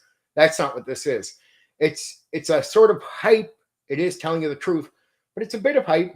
And then we do get to the criticisms. All these things are all covered, but this is how this goes every night. A lot of people seem to enjoy this stuff, so I'm very happy. I'm happy if you're enjoying this. Very much so. Okay. The case for skills. Again, why designers keep using them? I was on this. Precision. Skills let you say this character is good at a specific thing. Example, two characters have the dexterity and the stealth and lockpicking. So it's a separation. That's very important. I want to remind everyone of that before we get into part 2 here. 2, fairness and consistency. Skills reduce referee, basically decision making. Like they know you have something you can use, so they can just let you go about that. They don't need to try to go, can you do that? They just know that you can, and they can let you have a little bit of free wielding with it. Instead of, I think you succeed because it sounds cool, you get roll against your skill. right? Because that's old school would be like it sounds cool. With a skill, you're like the DM is sort of going to know you have that knowledge behind your idea. So now they can go, okay, maybe with a minus, they can go roll your skill. This matters especially in long campaigns, mixed player skill levels, core argument. Skills create repeatable, impartial outcomes. 3, supports non-combat play. Without skills, games tend to drift toward combat, which has rules, or pure improv, which can feel uneven. Skills give structure to social interaction, investigation, exploration, core argument. Skills make non-combat gameplay mechanically real. So if you got rules for the combat, skills are going to give you rules for the non-combat. It turns it into a game section with its own structure and not just like a freehand thing. 4, character growth feels tangible, improving stealth from 40% to 70%, or adding +5 to persuasion. Feels concrete and measurable. Core argument, skills provide clear progression and a reward loop. 5, encourages role protection. Skills help define party roles. You're the tracker. You're the face. You're the hacker. Prevents everyone from doing everything equally well. So now you have your own areas, right? You're this, you're that, you're the other thing. So your roles are even more defined outside of combat. Not just like, oh, the wizard stands back here in combat. Well, outside of combat, what are the roles? We all just no. There are different roles even outside of combat when you're focusing on skills. Okay, this is so that was all the pro skill stuff, right? Now we get to the criticism, the other side. Criticism of skills, why designers push back. The button pressing problem. Players stop thinking creatively and start scanning their sheet. What can I do? What skill do I roll? Instead of what do I actually do, like by thinking through. They're like, what do I use off my character sheet? This kills emergent problem solving. So the game master is putting something in front of you instead of you trying to go, what do I do here? You're just like, then the game master's like, okay, yeah, sure. It takes away creative thinking. Criticism, skills can replace creativity with menu selection. It can happen. Games can really feel that way. And we all know this. We all know this. So there's some real truth in that criticism. Number 2, over specification, the bloat problem. Many systems go too far, 40 to 100 plus skills, like too many. Overlapping or hyper specific categories leads to slower play. Analysis paralysis, right? Your mind just overthinks too much. You get confused. Useless niche skill. So some systems you're going to start picking. Everyone's going to start picking similar skills because a lot of them are just no good or no good comparable to certain other ones, right? Criticism. Skills often become unnecessary complexity. So it's complexity you don't need. Like there's just so many skills that in a way, if you're not going to really use them because you think they're weak and they're overlooked, why are they in the game? Why not take the few that you think are really going to be a thing and work more on that? Number 3, fiction disconnect. Sometimes the fiction says you should be able to do this, but the sheet says you don't have the skill. Remember I said you're looking at a situation. You're like, why can't I just try this? Common sense, you think. But what you're going to try might actually tie to a skill. And you'll hear a game master, you don't have that skill. What? And this takes player skill away, which is what old school guys do not like. That's the part that really kills them. When they know they can think very creative to get through something, and you're like, nah, you don't got that skill. You can't really think that. What? Yeah, that's a bad reaction. Result, immersion breaks. Because now you're stuck in what skill do you have, not You're thinking and playing. See, thinking and playing means you're focused, right? Focused means focused on the game. Immersed, not like immersed in water, but immersed, like you're immersed watching a movie and somebody taps you on the shoulder and you don't even notice because you're fucking into the movie, right? That type of immersion gets broken when you stop focusing because you got to look at the skills, not think and listen and play. Players feel constrained because now they can't just think. Now it's down to their skills. Like, oh, I guess I can't fucking do that. I don't get the skill. Right? Criticism, skills can override common sense and narrative logic. Why? That's common sense. Why can't I do that? Like, why can't I, right? Number 4, encourages passive play. Players wait for when do I roll instead of driving action through description. Well, I want to start doing this. Like, instead of just playing the game and saying what they want to do, okay, I want to use this skill. When do I roll the dice? Like, it takes you too gamey. It gets you out of the focus of just playing. You see where old school guys really aren't too far off of their criticisms being very valid with this. A lot of people think the old school guys just reject it because it's, oh, they're old school. They're like, no, there's some legit reasons why they see skills as something that can get in their way. Criticisms, that's it. That's it. Imagine you're old school and you're about player skill because you don't get skills in the game you come from. Like, it's really, you got to use your skill, your common sense, because you and the DM is not going to say no because there's no skill. So you could come up with whatever you want. So it comes down to your skill. Imagine I put you into a game where you're in that mindset, you're thinking, you're playing, you're immersed, and you go, I want to do this. And I'm like, dude, that's related to a skill. You don't got it. Your character can't think of that. What? Imagine what a player, like the experience is for a player like that who actually has become accustomed to becoming immersed in a tabletop role-playing game through that form of gameplay. You could see that would fuck their head, right? So especially common in new players, like criticism. Skills can train players to be reactive instead of proactive. What I mean is they're slowing down their focus with the reactive instead of being proactive, like in listening. I hear the game master say, I want to do this, because they're listening to you for information. And they come up with an idea because they heard you say something. But you're like, no. Like, oh, I got it. So now they got to start thinking, can they do, that's the get it? It becomes reactive, like, okay, can I do, like, you start limiting yourself and thinking. Number 5, redundancy. Do we need both attributes and skills? This is like D&D. Like, if we have strength, do we need a skill that has to do with strength? Why can't we just roll strength? Why can't we roll intelligence, right? Instead of rolling a skill.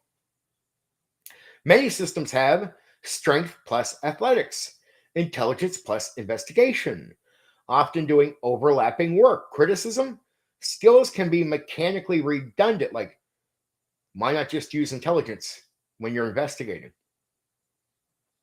Why even bother having the skill? Why not just say intelligence? Like, oh, I'm going to investigate here. You just say it out loud. The idea, like, how would I? You start looking around the room. You don't say you're investigating, but you just start looking around the room, like an investigator would. Okay, roll intelligence. That's old school right there. That's especially AD&D 1E. You go in, you're looking around. You're not going to be like, a skill. You're going to be like, but you got to do some action, right? Same thing with second edition. You got to do some action, some manual stuff. And then as you get close to stuff, that's when the game master steps in and lets you roll a dice. But they make you think and hear the details they're giving you, and you start. Now, sometimes you can just find the thing on your own. Maybe you'll know you come up with the right place to look, and the DM's going to be like, yeah, it's here. Right? Sometimes you got to roll no dice. But you can get close to something, and a game master will give you an intelligence check, right? Because in a way, your action would be considered some form of investigation, but why have to say it that way, right? So often doing overlapping work. Again, this is skills can be mechanically redundant. Anti-skill argument. the OSR style position, old school. Rooted in early Dungeons and Dragons play. This is OSR. If the player describes a smart action, it should work. No roll needed. Now that's old school. Like sometimes if you just mention the right thing, here's what pisses off old school guys. They describe what they do, and that should work. That there should really not be a difficulty there. But you go gamey on them. Okay, roll the dice. Why shouldn't that just work? Like unless there's a pressure there, that would become a coin flip. They don't understand the coin flip. Why doesn't that just work? You don't need a coin flip. That's pretty straightforward. That's old school thinking, right? Why slow the game down for this dice roll? Why go gamey when you don't have to? Let's move forward with the game. Say yes to this. Only slow down for dice rolls where it's appropriate. That's old school thinking. Very old school thinking. This leads to puzzle solving gameplay. So it's trying to solve the puzzle. If you solved it, why do you need to roll it? Like I'm doing it right. The next thing, right? Player skill equals character skill.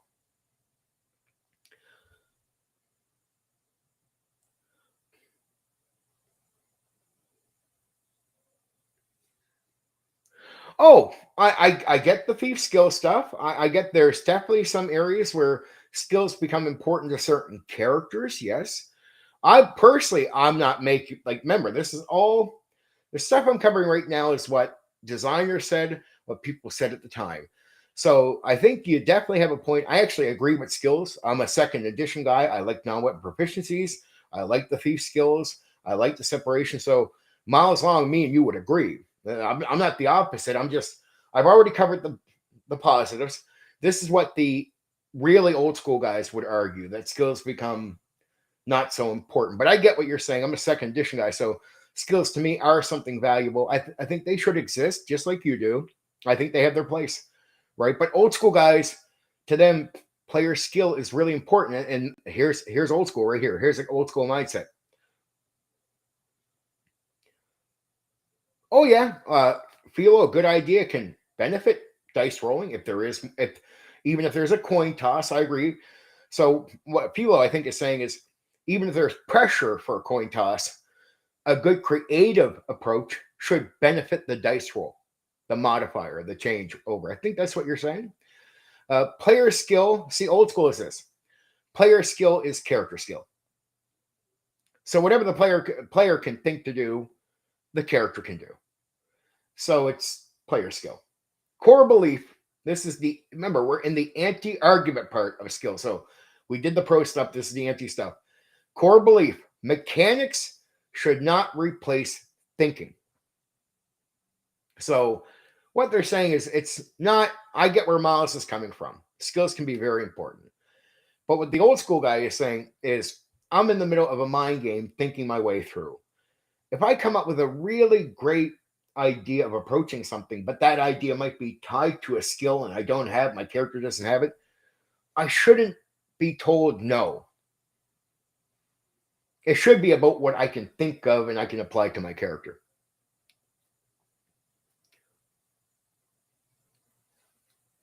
Oh, Philo, I get what you're saying there. So old school guys just say, I look at it like this. It's about speeding up gameplay. I sort of get where they're coming from.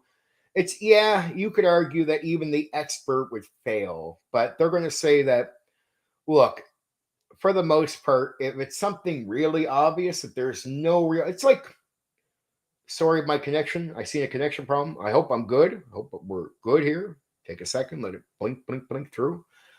I'll get to Miles in a second here, but just reacting to Philo first. So here's what I've heard from old school guys. Okay.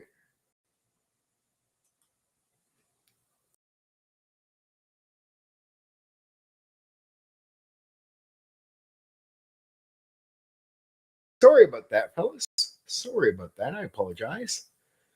That's just imperfection here. Restream having a. Yep, we're good. Okay, thank you.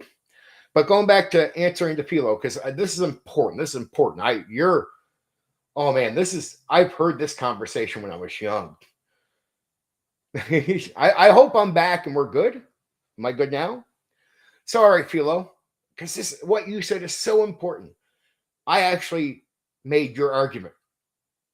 But guys, here's how the old school guys put it to me. It's like riding the horse, right? Like to a degree. If you're wanting to ride, cool. It's like saying you want to ride fast or do something. What they're saying is for speed up of gameplay, if there's if there's not a lot of pressure on, say, something that seems common sense and it's related to what you're doing, like even skill wise, let the character do it, right? And it's allow the game to be a little gamey here. That's what they're saying. They're not saying that you're wrong. So I'll get to you, Miles, in a second.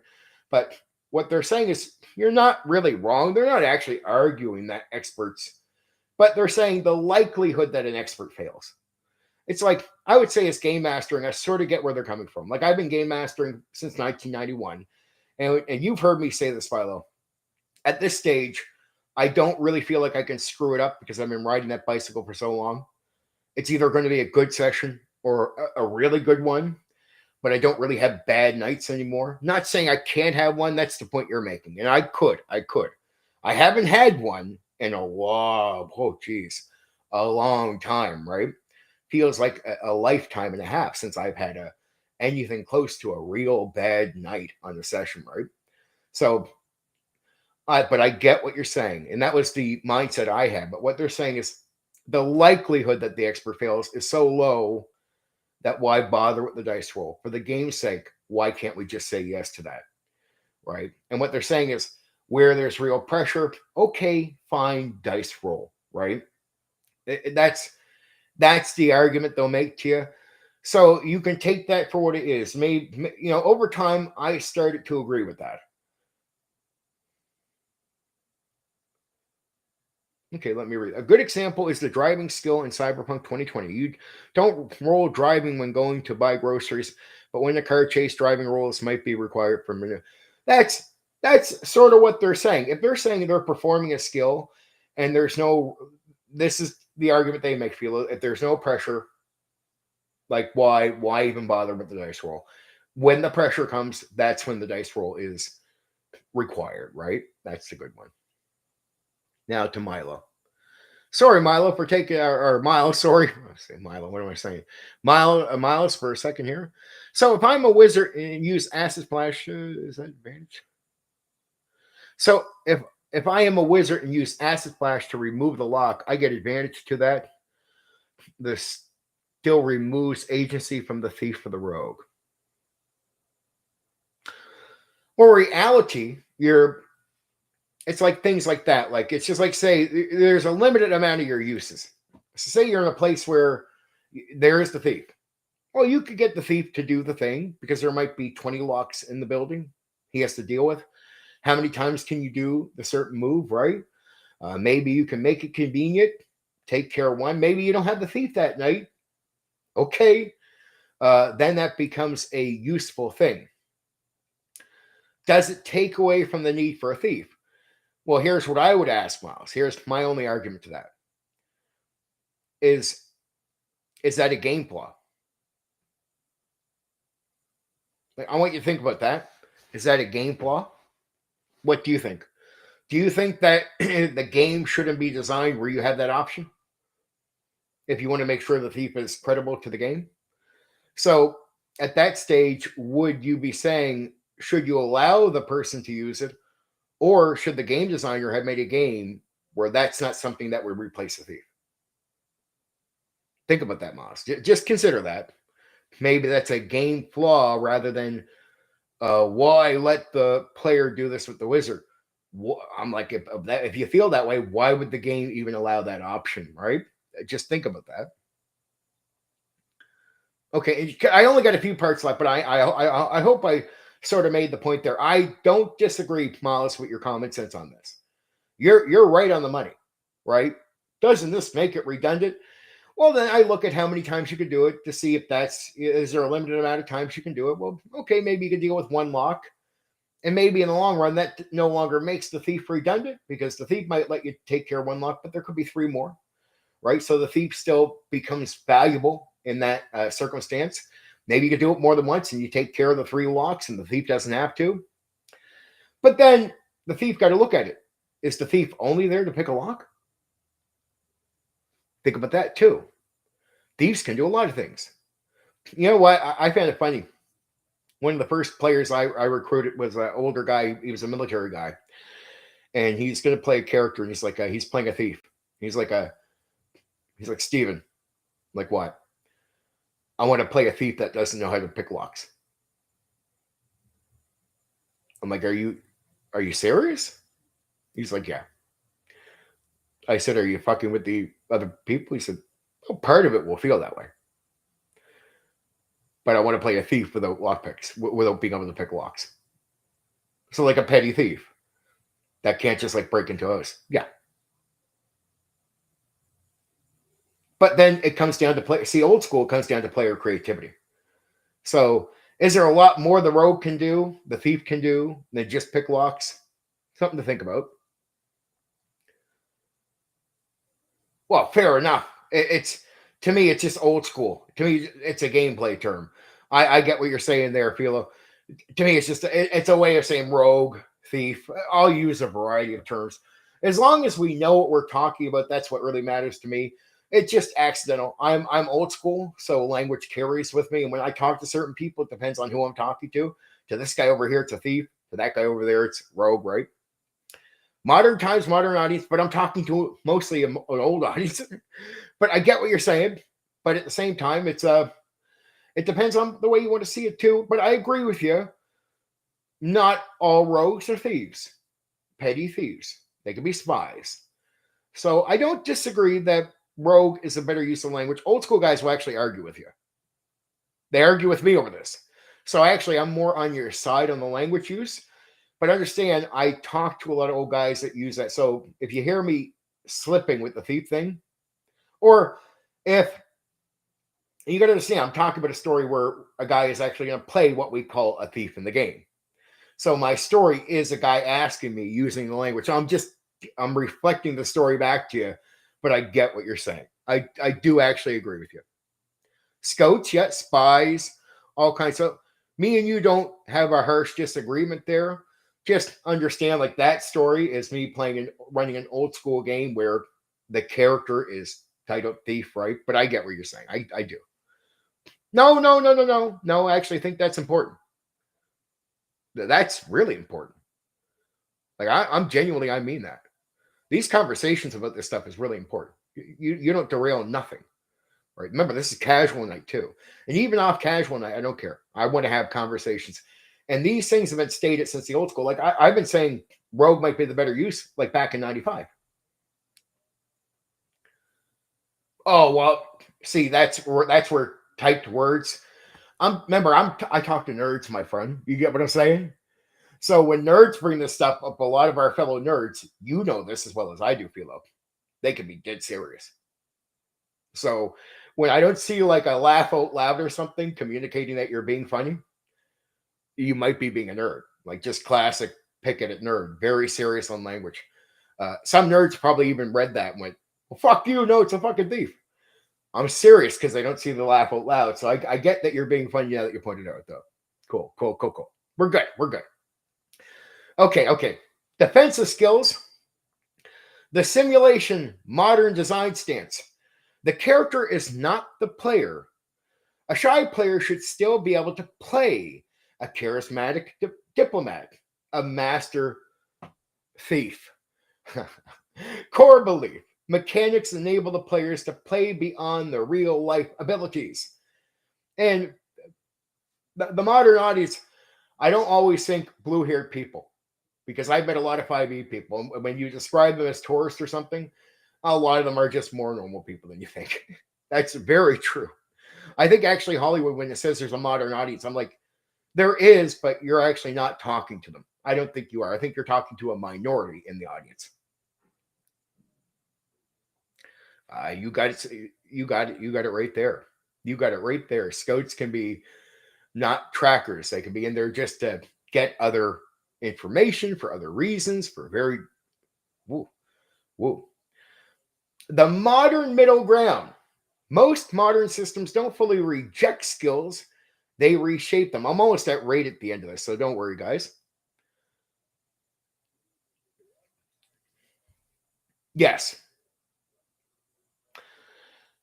Here's the way I put it. Everything is mechanical when it comes to thinking. So I say to a player, a person that might not be so wise, right? I just feel like, well, what characters have you watched in a movie that you think are smart?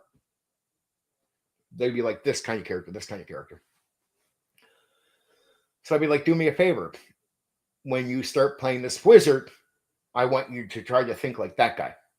And the effort to think means it's like getting you to go above duty, but you have examples already in your mind. A lot of people forget when they come to the table, they have a lot more odd experience in their minds than they realize.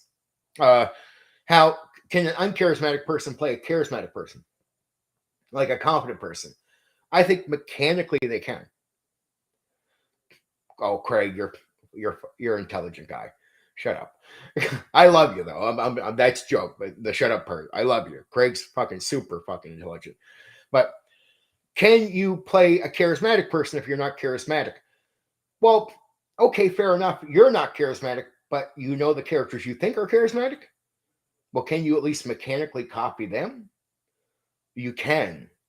Okay, you might not sound so great when you say the line, but if you have a high charisma as a game master, I have to consider that. Okay, so even if you don't speak great, I have to consider that your character will sound better than you. Then I want you to mechanically think, what would a charismatic character that you see in the movie say compared to your uncharismatic ass, right? So maybe try to reflect them. If I can play a smart character while being a dummy, if there is a puzzle, can I have my character roll an intelligence check to solve it? No. But what you can do is go mechanically. What would a more intelligent person do in the situation than me? So what I would expect this is old school. It doesn't mean you don't get the intelligence check, but it's I want you to make an effort first. Right? Start making the effort towards trying to figure it out. Now, some players will just naturally figure it out. They're smarter. Some people just need to give me an effort, some mechanical effort. And in that effort, in that attempt to go above duty on this, at one point I'll say, well, how about we try an intelligence check? I like what you're trying there. You're no fucking genius, but at least you're coming at it like mechanically, like you think the smart guy would. You're making the effort. Well, I really don't know what I'm looking for exactly, but like my character's pretty intelligent. First off, you want to have a higher intelligence to be able to pitch that your character initially has it, like you said, a dumb guy playing a smart guy. And then you're making some effort. And we'll go through the steps. Sorry. Make the effort. It's not an instant roll.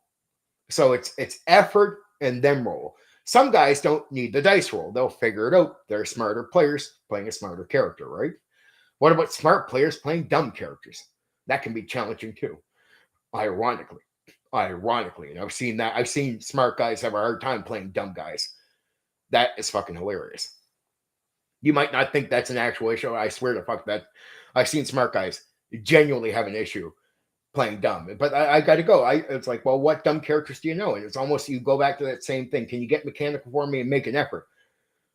Okay, yeah, make it all right. Like do what you can. Okay, your guy's definitely not going to see that. And the player's like, I would notice it. Yeah, but your guys. So they need to start realizing their character isn't going to pick up on stuff like, and they got to start being realistic. Yeah, my guy probably like you have to understand who is the dumb guy in the movie that you would know. You'd be like, yeah, okay. If he's a dumb guy, he's not going to look over there.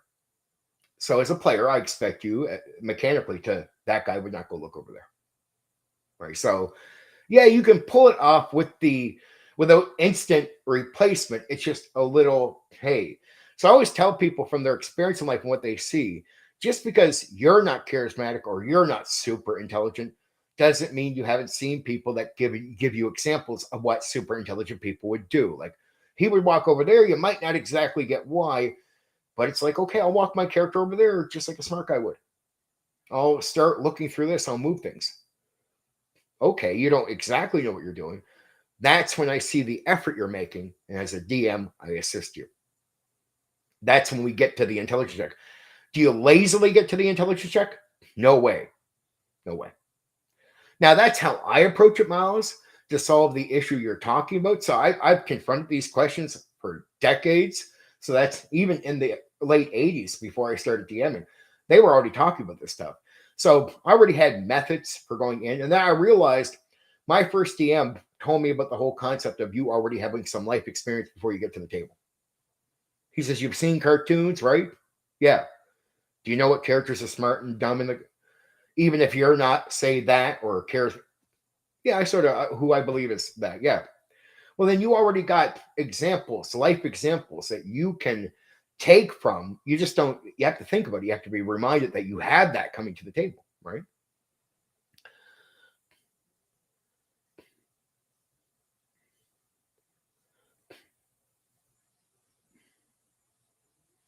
So another argument, I heard this, something like this.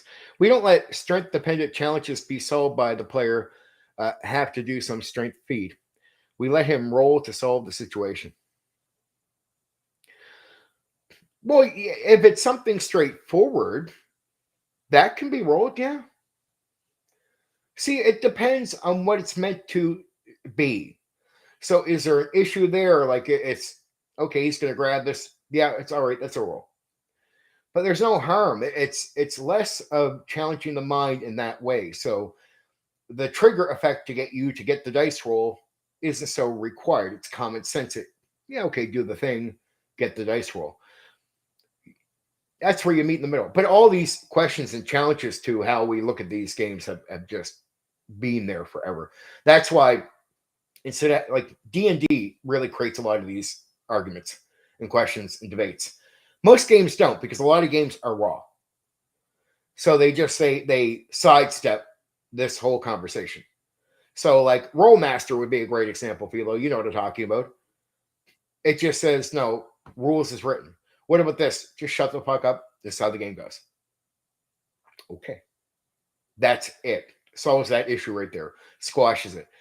D&D is so open of a game where you can try anything. This is where some of these debates and conversations really hit up, right? So again, the modern middle ground, most modern systems don't fully reject skills, they reshape them. Examples, Blade in the Dark, skills become actions tied to fiction. Apocalypse World, skills replaced by moves triggered by narrative. Triggered, remember, just you got to do something to have it happen. Savage Worlds, broad, simplified skill list. Savage World is considered, again, I'll really, when I get to Savage Worlds, you'll really see it.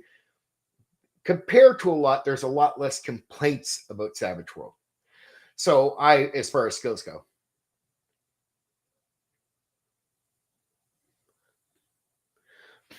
Oh, CW Chandler, that's what I was talking about. It can be very, like, as a player, especially with player skill, your instinct is to, oh man, I could look over there and find it. But you got to stop and go, but my character probably would never think this shit. He probably wouldn't even think to look over there. He's a fucking drooling guy, right? That can be but that can be funny. So if you can appreciate the funny part, it should be an entertaining factor that you're learning how to role play a dumb guy when you have natural instincts to have players, especially if you're an old school player. Imagine that guy trying to play the dumb guy. That were a good old school player who's really good on player skill. Holy fuck. I've seen some of them really have like I said, that's what I was saying. You wouldn't think you run the guys that really have an issue with it. They really do. The trend, Inspector Clouseau. The trend, fewer skills, broader categories, more narrative context. The real trade-off, and this is no sugarcoating. I put a note in here to say this out loud on purpose. You cannot have all three: precision, speed, creative freedom. That's what they're going to say. I'm up and down with that. But this is coming from other people. Skills increase, precision, fairness, but often reduce speed and creativity. The brutal truth, we're almost really, this is the last sort of piece here. Skills are not good or bad. They are tools with a cost. If your game is about simulation equals you want skills, tactical play equals you probably want skills, narrative flow, you probably don't. Ironically, let me say that again. So in your game is if your game is about simulation, you want skills. If your game is about tactical play, you probably want skills. If your game is about narrative flow, you probably don't want skills. These are the designer's opinions from the past. Understand that. The real question should be asking not do we need skills, but what problems are skills solving in this game? If they don't solve a clear problem, they're dead weight. And that's it for the script. We're at the end. Oh man, now that would be a real challenge to play. Yeah. If you need to play a character on that level, but then again, I would say to any player that's going to play that, what characters do you know? And then you got to say to yourself, as a player in a game like this, do you need to be perfect? No. So the attempt to play that character is do your best. That's it, dude. Remember, we're here to. People forget this part as we get nerdy, right? That what is the goal? To get together and have a good time, right? Once you realize that you don't need to be a perfectionist in all these areas and you're just looking to try to get them right, then it's okay to not just get them exactly right. And once you ease up on yourself on that, you go, oh, okay, that's cool. Like you want to try, and I want you to try, and I want you to try to get to that thing, and I want you to do your best. How can you get a character to come across like Inspector Clouseau? Like, can you get a character to come across that way? Do your best, man. Maybe watch something before you get here. Maybe look at and if you know the character, well, take some ideas, right, from the character. How would he do that? And understand as a game master or a DM, I'm the type of guy that will assist you so you can come across. And as long as you're giving me the effort, you get dice rolls that will help you solve the issue. So I'm a trigger effect DM. Either you can solve it on your own, but give me the effort and I reward you. In my opinion, a good game master should always reward effort, not mental laziness. If you're mentally lazy, that's an issue. You're not trying, I'm not going to give you the easy out. Make the effort for me. That's when I work with you. So now you're not the brightest guy around, but you're trying to play a smarter character and doing the right things, like trying to do things you would think a brighter guy would do. I'm on your team. I want you to have a good experience. And I want you to play a character where you feel like you're solving issues. So when you make the effort, my point of this, I'm very serious about this because you'll feel it as a player. I know this from DM or game mastering for years. When you make that effort, even if you're not the brightest guy at the table, but you're playing, say, a wizard or some smart character, when you make the effort, the real honest effort, and you trigger the dice roll that's going to, hopefully, the aim is to help you, right? Achieve the thing. You'll feel the achievement. You feel like, okay, I went in there next. And it inspires players that aren't that bright to start doing more stuff actively, especially when they start being rewarded. Okay, I went over there and made the effort. Cool, I found the thing. That feels good. That genuinely feels good, right? So that guy is more inspired now to keep giving me that effort. Now, some players are more naturally intelligent, so they can look at the thing and maybe figure it out without the dice roll trigger.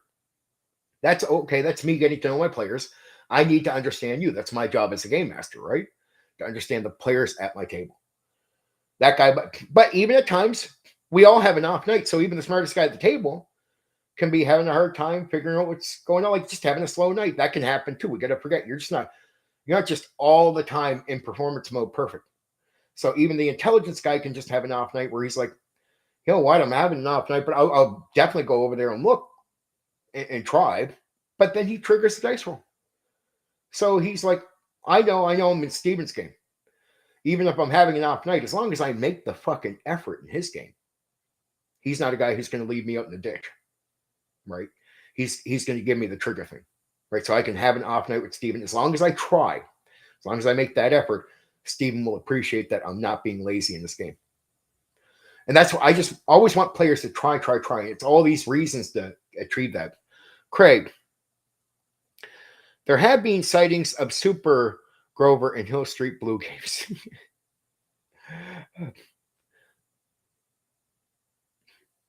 Another argument is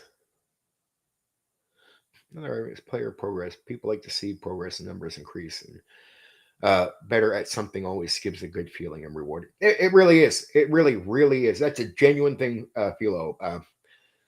The more you inspire guys who think they can't do, I love meeting a guy who thinks he can't play a wizard. And I'm like, dude, you can. But he's like, I'm stupid. I'm like, dude, you met the right person. You're not as dumb as you think. I don't ever tell somebody they're as dumb as they think they are. I'm convinced with effort you can overcome anything you think you are in the stupid zone. I think with real effort, and then I give you tools, the triggers. But I just don't give them for free. Now, like the strength thing, I totally get what you're saying there, but that's more strength than test of strength. Okay, that can be dice rolls, but when it gets to the challenge of the mind, and you get that guy who thinks he's stupid, I've taken guys that a lot of people think are dumb, and they'll play a pretty intelligent character pretty well. Like compared to where you would ever think they would play them. And the guys are watching me run the game going, so many game masters learn off me, right? They start realizing, I like how you're doing that, dude. Like, I would just leave him with the dry. You're actually, as long as he makes an effort, you're rewarding him. Well, I'm like, there's more rewards than experience points, my friends. And there's the experience itself, not just the points, right? That's a reward. I genuinely mean that. I take that to heart, right? That's a serious thing for me. I always loved it. I'm a guy who plays all these different games because I'm a game master. I dedicate myself to game mastering or running games. So I don't get experience points. I'm not playing characters. So I really have to enjoy the experience, right? That's a serious thing for me.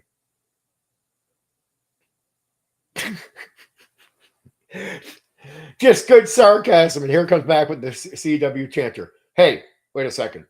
That's a thing.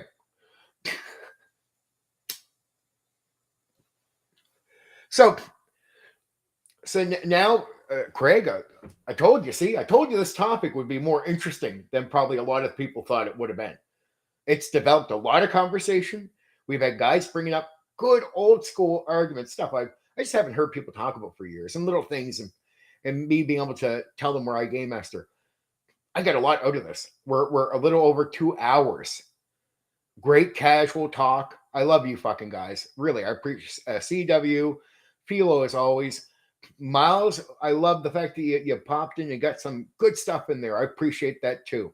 And that's just good, challenging stuff and stuff that it's good to bring to me because I've been through the conversations already. So I'm able to give you some of the actual responses created for that stuff. It's not to argue with you in some negative way. It's just this has been brought up before, and here are some of the responses, right?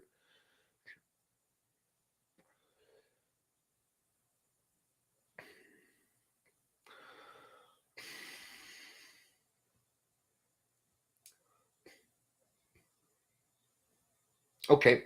Oh, I'll give you one. One I just remember off the top of my head just because I recently talked about it. So I'll bring that one up. It was on another stream actually. I only brought it up for a second, but it's just because it's on top of my mind. You're getting me to throw it random. Something interesting. I had a player playing a knight. I think it was around 15th level. I think one of the guys probably heard the story before. But if you're new, it'd be new to you, so that's good. And it's all I can think of right now at the end of the burnout, like 2 hours in. This is where the mind's at. But it's a decent, funny one. It's not like a big story, but it's an interesting lesson. Because my game, I remind people I'm old school. So just because I run second edition doesn't mean I'm not old school. And I don't hold back. Here's my another rule before I get to the story, so you understand, Miles. I don't believe in teaching a lesson with the game. So what I'm saying is, just say you went in and made mistakes. If somehow fairness says you'll walk out smelling like flowers, I let you walk out smelling like flowers. I'm not a teacher. I'm not your parent. You went in and made a mistake. Oh man, you should fucking fall on your face for that. I never force anything. I don't teach. I don't punish with the game. So that's very important. But at the same time, I'll just let the game happen. And it ties into the story. So this guy's playing a 15th level knight. They fight some giant type for big giants. And man, the dice rolls for the characters are so amazing. And the dice rolls for the giants are fighting are fucking terrible. And as epic as the fight should be, the knight tears down these things, like in combat. Just amazingly. But the dice are he gets like 4 natural 20s. So he's making contact, no problem. They're fumbling, rolling 1s against his 20s. So it's fucking hilarious. It's a one-sided fight, but it leads him to thinking something that he mentions to me after the end of that session. And now I really do not punish people. So this is not planned to teach him a lesson. So it's ironic. He comes to me and says, well, DM, we're going to have to probably retire these characters. Well, I said, why? He says, well, man, you're having a hard time challenging him. He thinks he doesn't realize it's just the dice rolls went his way. I'm like, no, you're good. Don't worry. Everything's good. He's like, you sure? He's being a little cocky, right? Now, he knows me well enough that the next part, he actually believes it. So I didn't have a follow-up argument with him. He believed it because he's seen stuff that would happen. He knows I don't teach. I don't do that. And he's seen too many examples for him to think that I would do this on purpose to him. He just knows I'm old school, though. I don't hold back. Right? And I'm not looking to kill characters. Look, things can kill you. So if you walk into it, you die. So he goes into the next session. And they get to a shack area. And man, they look over the area. They don't find much. And he's going to go sit in the shack because it's fucking pissing raining. He wants to get in, eat his rations. They're thinking of staying the night there. Shit like this because you can't really start a fire outside. And they're lucky to found this sort of cabin shack thing. He goes in, sits down, doesn't look around. All he sees is spider webs, random spider webs. I give him these descriptions. The guy does not stop to look around, right? He just, okay, sure. I sit down. Like, is there any dirt or webs around where I'm sitting? I'm like, yeah, you wipe, you do. And he says, I wipe them off. And I'm like, okay, you do that. That's no problem. You sit down. It's dry. He's like, good, okay. Probably gonna have to take some of my gear off and dry. Probably. But he doesn't take it off right away. So he has all his armor on. So stats and numbers are all where they should be. And here's what happens. Now, what's going to happen is the spider's going to come down, a very tiny one. It's not going to attack. It's going to land on him. And I'm going to do a roll. Or he does a roll. I get him to do a roll. And he gets a little suspicious at first, but because he fails it. So he doesn't know there's something on him. And then I do a roll. And my roll is 20. I'm like, oh, shit. So I'm like, all right, dude, you feel a pinch. Now, understand this thing is landed under his armor. So the armor is not in this way. It's just a spider on. It's going to pinch into him, little bite in, like a bug would. What he doesn't know is the spider in here, there's a reason. They have ran into some really weird stuff around here, right? So he doesn't know. He doesn't know about the spider. If he'd seen it, he would see that it's purple. That's a very important detail because that means something. As we know in the animal world, if you see something that's purple, that can mean poison, right? And this thing has a deadly poison for how small it is. But remember, we're a magic world. This thing is, I didn't make it up to fuck up. This thing has been in with my gimmick for a long time at that point. The pinch is a little bite. Well, all right, dude, roll a save versus death. He fails. He dies. Beats giants, no problem. Tiny spider this big, ends him. Takes the character away forever. Could not be raised. They couldn't get him his body there. There's a whole bunch of shit that happens after that. So they never get him raised, and that's the end of the character. Fights giants, tells me I might not be able to challenge him, and then dies by a little spider bite.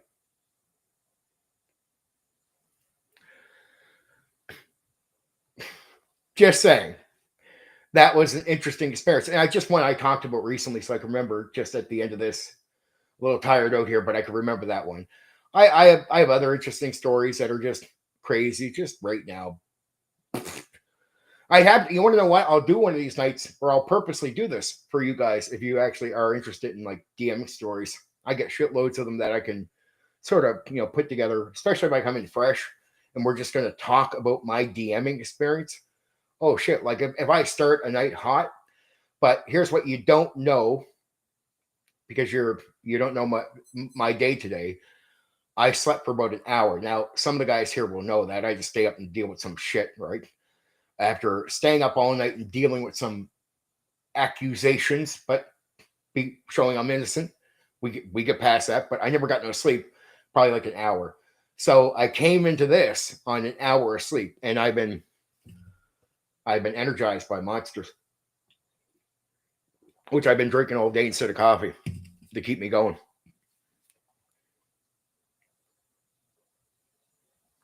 There's one recently where mine are mostly advice or the live streams. I wish you would have known me when I was like so many channels back. This is my 4th YouTube channel. I've been on here for over 10 years. Other channels got strikes. Just long story.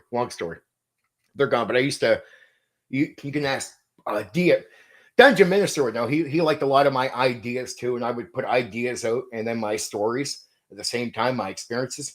And I did shitloads of these videos. When I started doing tabletop role-playing game stuff for this channel, my 4th channel, I just haven't done anything like that. I've done one story where it just has to do with talking about character death in a game I was running online. So I was running online. So there's one, I just forget it. I have to dig way back to find that one and dig it up. But that's the sad part about losing so many channels. I've lost shitloads of content where I do have, I had over 70 live plays between at least 2 of my channels. So, and a lot of the guys that know me around here have actually heard the live plays, right? So I did a whole shitload of live plays that people could have listened into. But the channels are gone because I got reported. So I get falsely reported for something like hate speech by another old school guy that wasn't happy with me. And at the time, I can't talk to YouTube. Like I can now, I've had 2 strikes on this channel from false reports. YouTube has removed both because I can talk to YouTube staff now through X, right? I actually interact with them. And when I go interact with them, I know I've done nothing wrong. They clean up the strikes, right? But back in the 3 other channels, the interaction was not there. They put a strike on you, you put it up, and they reject it. They still rejected these ones too, rejected appeals. But I went and talked to them on X, and they took the strikes off, right? Because I didn't do anything wrong. Oh yeah. I'll actually, if I know somebody wants it for sure, yeah, Miles, I'll consider doing that. That's if you support me and you're here having fun, and you ask me to do something. But do you know how many? Do you know how many times I said, "Hey guys, what do you want? What do you want me to cover?" I could do videos like that all the time. And I'll get like almost no comments, right? Like very, very little of people telling me what they want me to cover. So when you come to me with this is a smart ass. It's not a big ask at all. I'm quite happy that you're asking. It's made me think about it. So yeah, I'll the next day or 2, I'll probably put something out. To be honest, I remember I do. Oh well, if you can't remember, you're getting to know me. I do videos pretty much daily. So this is an excuse for a content piece. Yeah, sure. I'll do a video with a couple of stories. No problem. I'll do some more. But let's see how they hit too. Because, I'll do a few. If you like them, cool. And if they're hitting too, I can do more. We'll see. We'll go from there, right? It's just one of those things. I'm playing YouTube at the same time I'm taking care of my people, right? So if you're going to be here supporting me, sure, I'll do a couple of videos. And if it doesn't get a lot of support, I hope you're entertained by them. And every so often, I'll try to get that in there for you. If they're not getting hit, I'll do a few, but then I'll focus back to what's getting a hit, playing the YouTube game, right? And I get a variety of guys here that want to hear a variety of different things. Some of the guys like certain games, some of the guys don't like other games. I think, Miles, if you're new here, what you'll really appreciate, and CW Chanter, because he said tonight what he thought of this stream. I'm very happy with his take on it. If he likes that type of streaming, go check out my other live streams, right? Especially about the games, right? Because that's where you'll hear me going through the stuff. And I hope if you like it lecture way, not in a negative sense, it's good. For sure. Well, cool, Miles. No, I know you will. And I don't mind, even if it's just every so often, even if it's just for an individual like you, maybe like if I know you're around, I'll definitely have some backstories in my mind in future streams where, hey, I'll cover something, but at one point I'll be like, oh, Miles, hey, you're here? I got a story for you. You know what I mean? That type of random throwdown. And definitely, if I can do a few videos and you like them, cool. And if they get a hit, we'll do more. If they don't get a big hit, I'll just do some of this. Hey, man, you're around? Well, here's the story. Blah, blah, blah, right? If I know people want something, I'll bring it. Just my mind's a little burnt right now. I'll be honest with you. I'm in relaxed mode talking to you guys. I hope I'm feeding, entertaining well.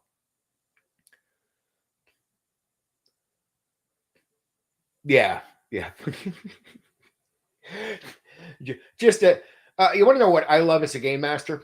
My journals can sound boring. Now, I've heard guys. You ever hear DM like you hear the talk of the session? That sounds fucking amazing, right? And I'm not going to pick on guys. I'm not naming anyone, but I'll hear this amazing explanation about the session. I go listen. I'm like, that's fucking boring. They even sound bored.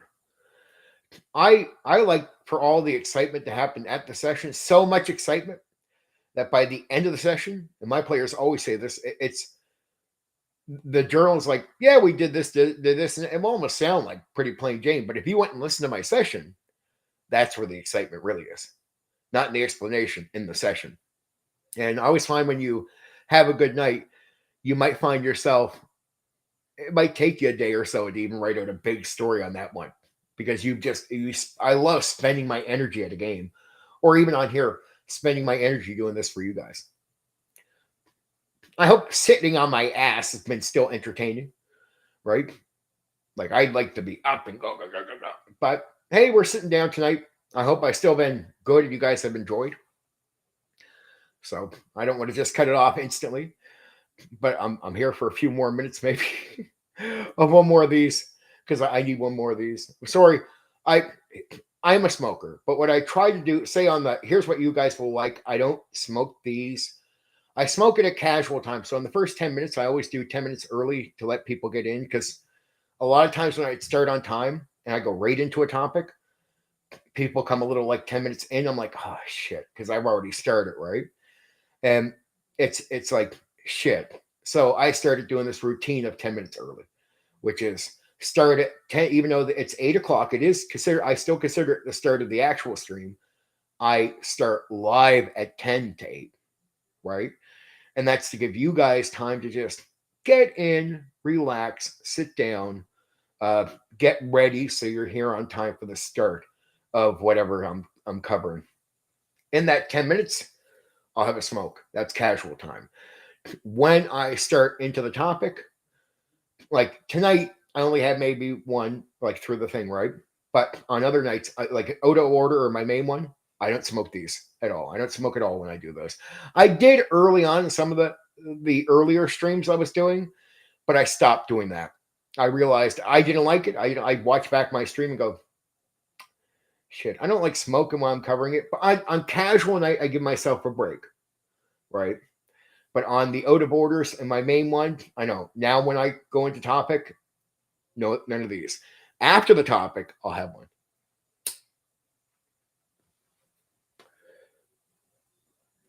Oh, CW Chanter, like guys, download my every video I put out. Here's the thing. Thank you, Miles. I appreciate that. Some guys, I'll take down a video just for very alternative reasons. I'm not embarrassed by. Maybe it was pretty harsh on somebody, but I don't actually like. I seen him do this. Man, you took down that video, and I got it. And they'll go play the video, and I'm like, they're like, oh, he's attacking that guy. I'm like, but everything I said in the video is right. It's just really harsh. It's like, I don't know why you're playing it. It's not good on the guy. Because I'm actually right in the like. I actually didn't want to be that aggressive. I just backtrack. I just said I'm not going to make it private because they'll complain about that. I'll take it down. That's pretty mean. That's me getting a little bit too mean. I can be pushed back, and I felt it was too mean. I don't want to be that mean, even if people don't like me. I don't want to be that mean always to them. Not everyone, right? And I'll take the video down like, oh, he didn't think we had the video, and they'll play it about that guy, and I'm like, well, uh, everything I said in the video is accurate, though. You probably don't want to play it. I never took it down because I'm embarrassed. I took it down because I felt I was being mean. If you play it, and there's a lot of those videos where I got them and they put them up, and they're like, man, see, haha, he thought he was hiding this. No, I meant it. I meant it. Like, you just decided not to be so mean. You should probably not post it because it's not hurting me. And in a way, it was probably hurting somebody else. And that's a lot of my videos too, where I take them like I don't take a ton of videos down, but the few I take, I will take down because I can backtrack. I don't care what people think about that, but that's just me trying to like not be as aggressive, right? Trying to be cool, trying to focus on gaming, and sometimes I can, as just a human being, I can get a little heated or push back pretty hard. If you follow my content, you'll know that there's some content, even recent content, which I'm just focusing on gaming content now. But if you track back, you'll find some content where I'm pretty fucking brutal, right? I've given that up. I'm trying to just give that up going forward. But YouTube, people talking shit about me, so I reply, and I'm like, I'm a good shit talker, right? Really good at it. It's not something I want to do all the time or something, but I'm pretty good. And I'm better than the guys that are trying to shit talk me. So I'll shit talk, and it's like you shouldn't open your mouth, man. I'm pretty good at this. I'm gonna hurt your feelings. But I just stopped wanting to do that. I just don't want to. I want to focus on games now. So there are some recent ones, but I'm really moving away from it. Right? Just being real. Just being real. I'm just a confident guy, Mr. Game Master, Mr. YouTuber. So I just try not to get into the war because I spent years debating other issues, doing other parts of YouTube, and you can get in heated debates, and I'm pretty good at arguing with people over things, and then it's like I'll come back to the tabletop role playing game community, and some guy who does not know that I'm really good at that stuff will put out some video trying to say shit about me. I'll be like, okay, dude, I'm going to hammer you right now. But I've been doing the debates in other areas for a long time, like say on politics or something. So I'm like, dude, I've been what you're going to try to me, your amateur hour. You are not going to like my response because I'm pretty good at this shit. And you don't know before you've encountered me that I've been doing the thing you're trying to do in amateur hour. I've been doing that pretty consistently for 10 years in a whole completely different part of the internet that people don't see me in. Right? You just don't follow and pay attention to everything that everybody does, right? So if I'm off and just not in their world for a while, they don't know that I'm off having these other massive arguments in a place where debate is common or shit talk is common. And then I'll get back here and some nerd YouTuber, not picking on them, they'll be like, yeah, I'm going to shit talk him. I'm like, oh, dude, don't do that. But yeah, thank you, Miles. I hope it stays steady. I think it's going to stay at 1,000. But these things are up and down, right? So I don't get too cocky about it. At one point, I think it was stabilized. Right now, it's just even at 1,000. But I mean, somebody could get unhappy with something I said during this stream, or just find a video later that they don't like deeper down the rabbit hole and decide to unsub. So I do have some planned content for when I think I'm at 1,000 for sure. I'm only about maybe 100 or 200 hours away from getting the super chat donation button for my streams. And I stream 4 days a week. So if you guys don't know, if you're Miles or CW Chant, or if I do Tuesdays. Oh, when it stabilizes and I get to certain, I'm already committed. So I'm already there. Do I have a piece of content, some special content I don't want to say out loud, not even here, because it is for you guys. So I don't want to spoil it. But do I have some special 1,000 content when I feel like I'm at that number? Oh, okay. I feel like I'm really at 1,000 for sure. Going to stay there. I got some special content I'm saving. So yes, I do have something special. Big plan. It's cool. It's just something unique that I'm not just outright covering now. But just to be clear, my streams. So I'm at -4 GMT Atlantic time zone. Just to be clear, every one of my streams are at the same time, 8 p.m. And I stream Tuesday, Thursday, Saturday, and Sunday. And I stream 4 days every week. That's because I want to turn this into a real work. That's why, and it's got my numbers up to 1,000. It's getting my hours up to the point of getting, say, that button for getting super chats. And at one point, I hope I finally hit the 4,000 hours in a certain amount of days, where then I start taking revenue and getting ads put onto my things. But you're sort of automatically a partner with YouTube the second you can make money. And so you don't have to wait for a partnership. You wait till you hit a certain peak. When you hit a certain peak, the option opens up that you can get super chats. The real partnership is getting the 4,000 hours consistently in a certain amount of time.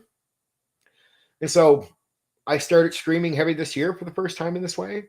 And this is what it's getting these numbers up. So basically, I'm going to get to a certain number, and I know I can hold it by the streams I'm doing. And then I do videos every day too. And I do a lot of videos that are getting 40 to 50% watch time. And my watch time is, I've been holding it up to people. Now I know there's bigger YouTubers with much better watch time, but it's just, I've never had these watch time hours before. It's amazing the watch time I'm getting now. People watch a lot of my videos, a lot of time in the video. So say I put like a 20-minute video up, I get a lot of guys that will at least stay for 10 minutes. That's pretty fucking incredible. Ask other YouTubers that are around where I'm at. It's hard to get guys to even stay for 5 minutes on a 20-minute video. If you're consistently getting a lot of guys staying for 10 minutes, that's what drives my numbers up. And then you look at the streams too. I get a lot of watch time with streams. I did 70. Like I said, live plays on previous things. I just don't have the players online for it right now. And then I got to find players that will do it too, right? So, Miles, that's sort of my realistic situation. You're new to me, so you don't know my history. Because of people lying about me, it's not that I have a bad reputation. I shouldn't. I hope you're listening to it. Go, this guy sounds like he's pretty credible, knows his shit. You'd be right. I do, right? I am pretty credible, pretty cool guy. A lot of big YouTubers lie about me. Just the plain truth, dude. They've been lying pretty consistently about me for 6 years. I won't go into a long story. Character assassination, pretty successful too. Pretty successful character assassination. So successful that I went from recruiting like breathing air, I could fill up a game in a moment, to now, because everybody thinks I'm a villain, I'm a son of a bitch and all this, nobody joins my game, right? So it's like I'll put a game up and it's like nobody joins the game. Recently, I was accused of the whole drama, right? I won't say too much, but I was accused of charging somebody. I've never charged anybody to play a game in my life. I don't do paid DMing or paid game mastering, but I was accused of it, and I had to put out. If you look at some recent videos, you'll see one where it seems like I'm coming on doing some thing where I'm pretty quiet. I say straight out, this isn't against anyone, and then I have to put up some PayPal information to prove to people, because there was a fake receipt put out. I won't go too far into it. Fake receipt is a PayPal receipt showing me receiving $200 for a game. And I'm like, and it shows that March something, so it's been within 90 days. And I'm like, okay, well, I'll do the whole thing. And I had to fix my security after that with PayPal and everything before I put the video up, just to make sure there's no danger of what I put in. But I show where I'm signing in. It's all straight video. And it shows the last 90 days where I don't use PayPal that much at all. So you don't see anything like $200. And I had to prove to people, because I was being called scammer by guys with almost 10,000 subscribers, went and did whole streams on me. Condor or Steven, Condor DM he's a scammer. He does this. I'm like, shit, you guys should know better than to think I would do that. And the idea that somebody pays $200 to play in a gas game, like, I talked to a guy, pretty cool guy, doesn't really do it anymore, John Clement. I did an interview with him, And he was at one point a paid game master, but I mean, they get paid like $15 for like sessions and shit, not like 200. They made this whole fake thing up. So I just showed the PayPal where it's the last 90 days. No $200. I never got $200 from anybody. Now, people went and did whole streams the day before attacking me. Look at him. He's a fraud. He's a scammer. I put that up. They all went quiet. That's gone now. I'm completely innocent. Done. When them playing their side of the story and their audience. You want to know what? I don't hate them. I just think they're foolish people. And CW Chanter, I just don't want to be them. That's why I let that all go off the hook. I tell you a bit about it now, but I let it go. I let it go for their sake. I could have done anything. Guy that was doing it, I could have did a cease and desist order type of thing to him. I had options that I could have considered, but I said, no, he's just a nerd that doesn't like me. I love the hobby. I don't want to be a villain. And I don't want to try to destroy a human being for being a careless nerd. I'll prove my innocence so they shut the fuck up and leave me alone. I won't expect them to say sorry. And I'll probably lose. I've lost about 28 people. So I had about 1,008 people at one point. And I went back down to 95 because of these lies. The whole stream's done on me by these big YouTubers. They lost me 28 people, but I gained 20 people back. So in the math, it sounds weird, but then I lost a few. Anyway, I'm at 1,000. Somehow it all worked out that I got to 1,000. Back to 1,000. So I was up at 1,000 plus, down under 1,000, and it all had to do with the lies. I lost 28 people through lies. And so I just had no choice. And that's what kept me up all night. That's why I didn't get much sleep, guys. CW Chanter probably knows this. I had to put out a video just completely proving I was innocent.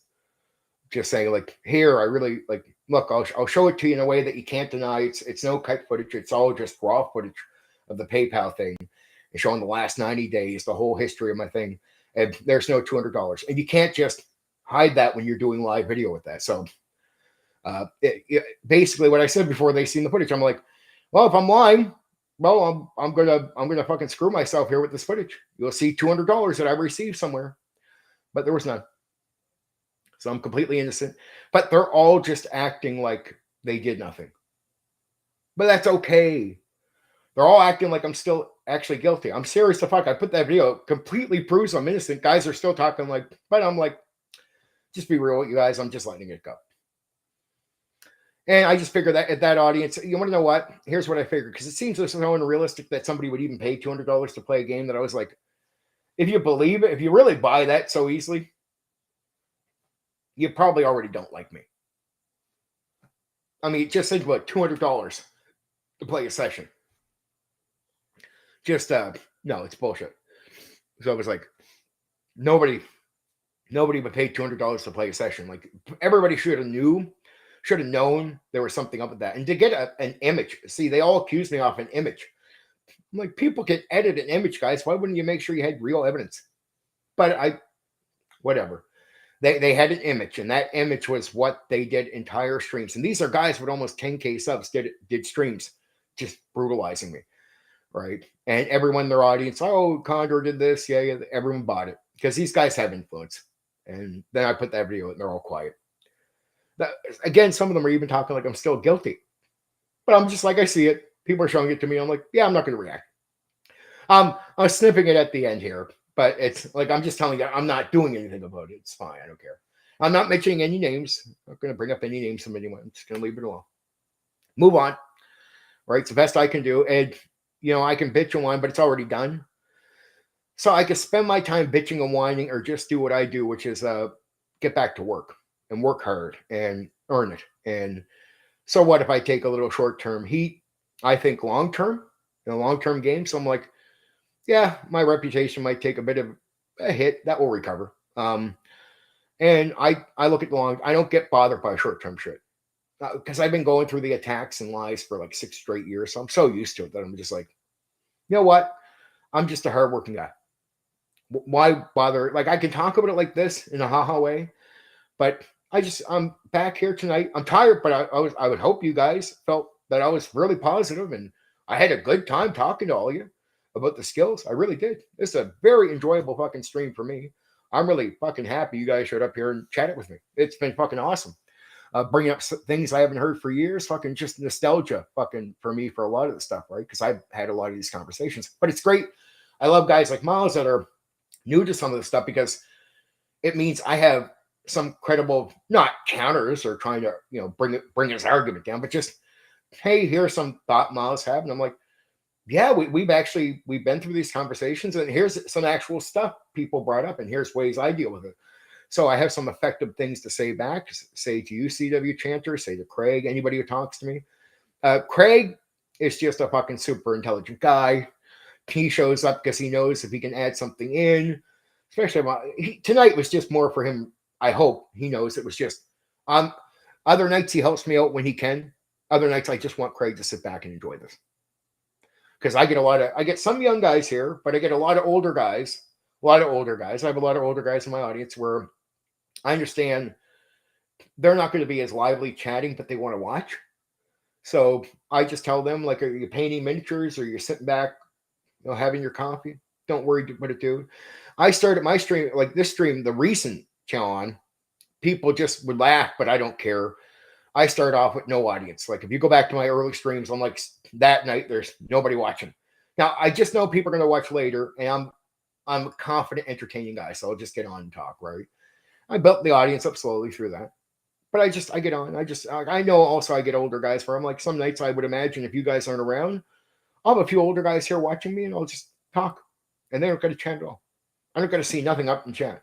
I just got to see that the numbers are there and they're watching. I'm like, all right, go ahead, paint your miniature, dude. I'll take care of you. Yeah. And even tonight, if you guys didn't chat, I had some more material that I could have really dug out and said, okay, here, let's talk about this, right?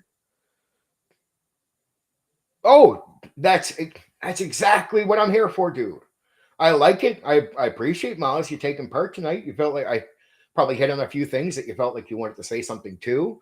But any night you just want to sit back and you don't really have much to say, but you just want to listen to what I'm saying, to hear it, because you don't have really any thoughts on it, paint your minis, dude. Paint your minis. I appreciate the time you're giving me. The number up there, the time you're giving me, I really genuinely appreciate that time you're giving me, because I'm not just giving you my time, you're giving me your time. See, I don't look at the people that watch me. I hear people talk about their fans, and I'm like, I got one more of these. So I'll finish this off.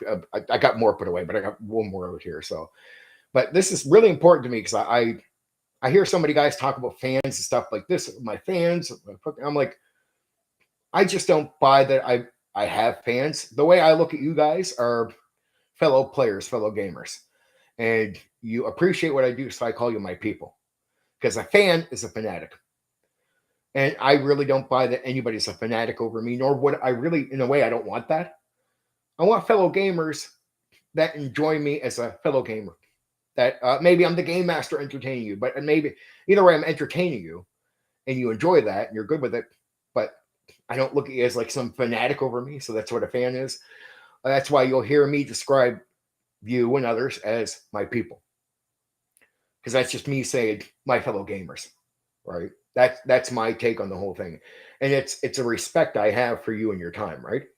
And a lot of guys, they'll complain about, oh, there's only so many guys here. Why should I even talk? I'm like, I heard that one night from a big guy, almost at 10K. I won't say a name because I don't want to call the guy out, but nothing like that.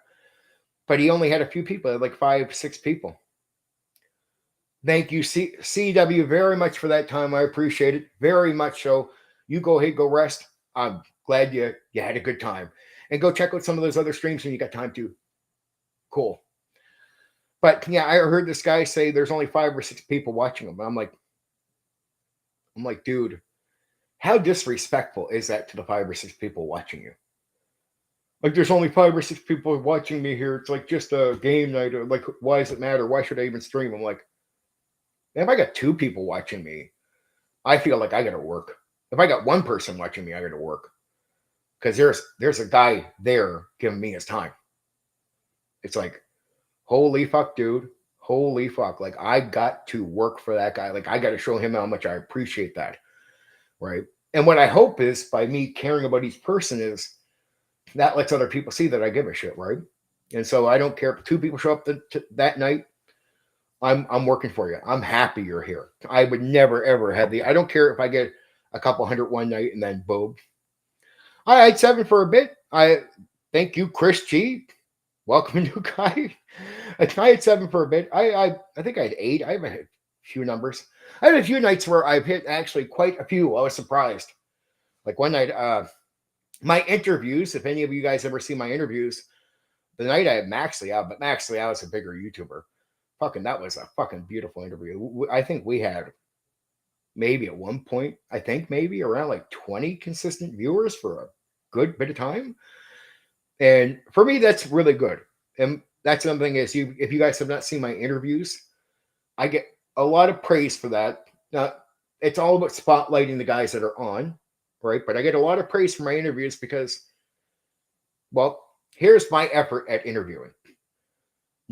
I don't talk half the time the guy who's on that I'm interviewing. So most of the talk comes from the guest, from the person I'm interviewing. I try my best not to cut them off unless I feel that it's to help further. Like it's like they're going about to say something. I'm like, oh, dude, I got to add this in so you can add into what you're saying this piece. I might do that on occasions. But for the most part, I really spotlight the people on here. I don't cut them off and I let them have their say and really let them fucking dive in. And people, I guess, really appreciate the interviews I'm doing because it's not that some of my guys love them. My guys love them, but also their own people. Like every time I've had a guy on that's a YouTuber that has like a certain really like a few people that love that guy, right? I get compliments from those people because it's not about me. It is still about, say, Max or about Bloodworth, right? They're guys that come over and said, really liked your interview, man. Now, I know they liked the interview because they were there for Bloodworth or for Max Liao. They weren't there for me. But what they like about it is they weren't watching me. It was all about Max that night. And I didn't cut him off like in the wrong way. It's all about letting him talk, all about spotlighting him. And so his person got to get to know Max even more. And they're already a fan of Max, so I'm taking care. My own people just fucking like them because they get to meet all these fucking interesting people. And I think I've been pretty good at compliments every time I've done an interview with a guy from Max Liao, GM Cody, DM Bloodworth have all been happy with their interviews because they feel like I asked them questions that really let them talk on things that they have talked about through the years and bring up stuff. I'm like, good. I'm really happy with those. But yeah, it's at 6 now. And sometimes the numbers, I never know with the live numbers because YouTube, from what I hear, you could see 5 and it could be 8 people watching you. Just sometimes it takes a bit for the counter to either go up or down. Sometimes I guess it could be 5 and you got 3 people watching you. Right. But Max Liao was a 4-hour interview. If you guys don't know who that guy is, that was my probably I think my first 4-hour stream. But Max is a guy that can talk like that. He warned me going in. He's like, dude, just to let you know, I can do 4 hours. And I was like, well, fucking just to let you know, if you can, we'll go. Because I didn't even get through all my questions with him. That's how good of a talker Max is, right? Good Max is a very fucking talented guy. And he's been doing the streaming and talking for so long. I knew he was good. I try to pick guys that have a good history that can talk a lot in the games. I try my best. And some guys, one guy backed out for the scammer accusation, which is a shame. Because I think on his YouTube channel, a lot of people don't like his content, maybe because he talks about war, maybe because he sort of flakes. I don't know. I'm not going to try to judge him, but a DM James guy. Now, I know a lot of guys find him boring, but I know his history. I know his history really well. And I'm like, dude, now again, he's totally turned down the interview, thinks I'm a scammer. Probably won't even find out what the truth is for a long time. Poor guy. But I'm like, give me a guy like him with a history who's comfortable with talking, and I'll make him look like a champion. I'm really confident that I could. I could make DM James look really good because James will go off and talk about war and get flaky all over the place. Where I can really ask questions that get him to talk about his history, and he's comfortable with talking. But I think with guidance towards talking about the games, he would be a really interesting guy if interviewed by me. I'm not trying to brag, but I get compliments from all the guys I interview, and I think I'm really good at asking the right questions and really getting information.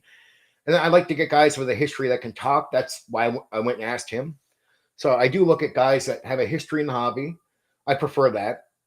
Nothing personal with some people. It's just I almost don't know what I'm going to ask you. If I could ask somebody else, I'm like, or I'm going to bring you on, but what the fuck am I going to ask that guy about?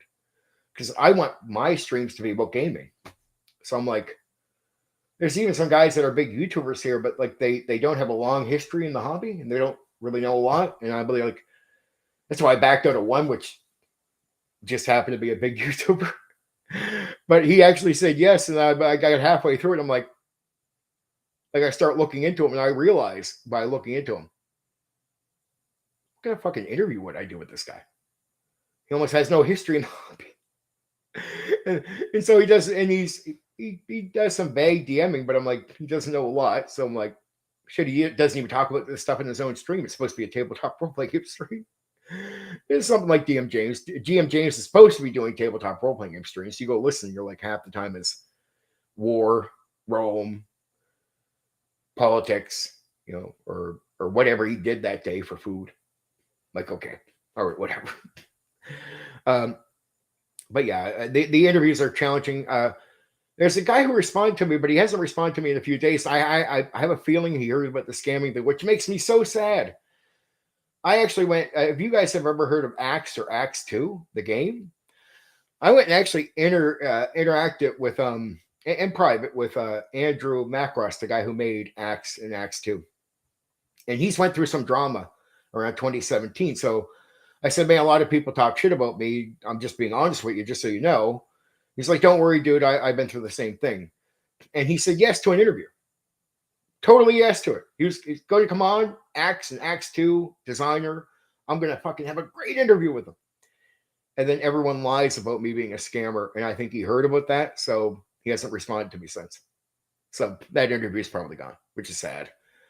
I wanted to get him on because I think I'd be really good on that interview. That was the guy who made Axe and Axe 2. And if you guys know what Axe and Axe 2 is, any of you, I thought that would have been great. Yeah, Chris T, I would have loved to fucking have him on. He said yes. You gotta understand, he said yes.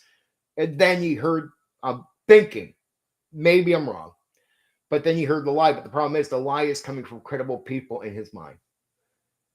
So his mind, that person wouldn't do that, right? So if that person's saying I'm a scammer, I must be. And then that's why I put the video up proving I'm completely innocent. So everyone now knows for sure I'm innocent. I hope if he thought that or was told that, I hope he gets to see the video where he realizes, oh shit, okay, that guy didn't actually do the scamming. Like, no, I didn't do that at all. So I would have loved to have him on. I just couldn't believe we talked in private, and the Axe guy was totally up. Made Axe and Axe 2 was totally up to come on. And I'm good at interviews. I'm like, we could talk about your game, talk about your history. I'm actually pretty good at this stuff. And I'm not like, I don't pick on RPG Pundit because he has charisma. He has conversations more than interviews, I think, with people. I think he would agree with that without being mad about me saying that. He brings people on to talk to them. That's cool.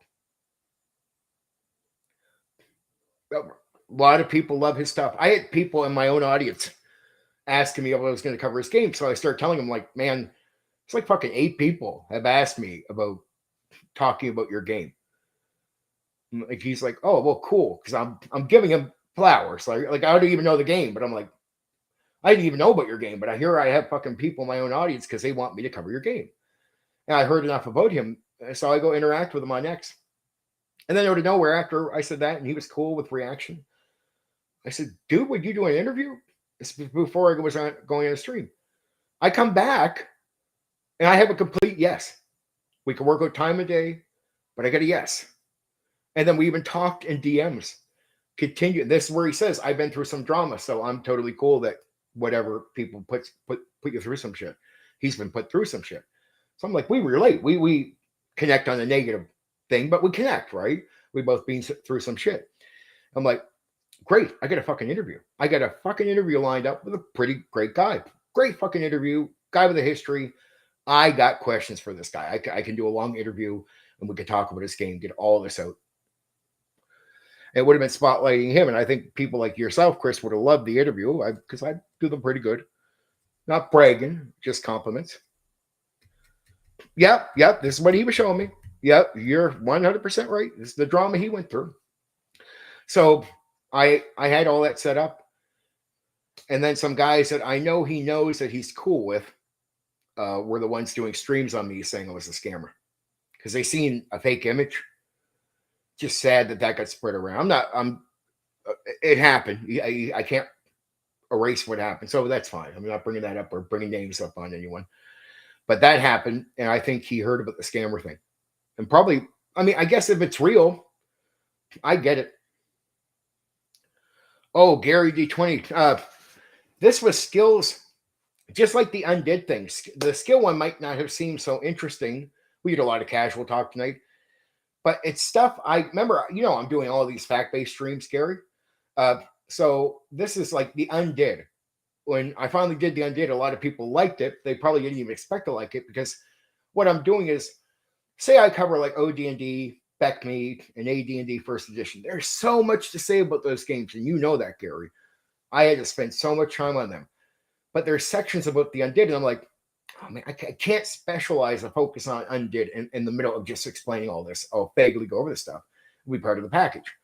But I said I got so much gathered fact-based, just stuff I put out fact-based that I researched on the undid stuff that I was like, shit, I don't got enough for a stream, but I can do one of my casual streams where I might not do the same amount of work on it, but it's all fact-based stuff. So it's all still fact-based. So that undid stuff I think was interesting because it was still fact-based, just like the other streams.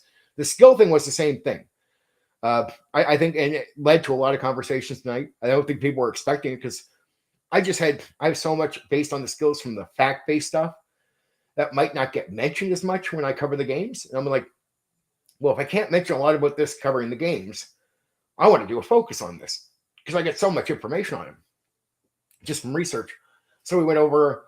I hope you do get a chance to listen to it later, or even skim it if you want to. But it was fun. And I think, Gary, you're an old school guy. I had a couple of young guys here asking me questions that we would have been debating and talking, but had answers to back in like the 90s and stuff. And it was a thrill to have not debate him, but just what about this? And I'm like, oh, cool. We talked about that, and here's the outcome of talking about that, and able to give him honest, good replies. I think he seemed happy with them, or at least he wasn't complaining to me. So it was like just being able to a little nostalgia there, right? It's nice. Mostly I got older fellas in the thing, but it's nice to pick up a few young guys, right? I was talking to Chris here about probably lost Andrew Mackus interview, which is a shame.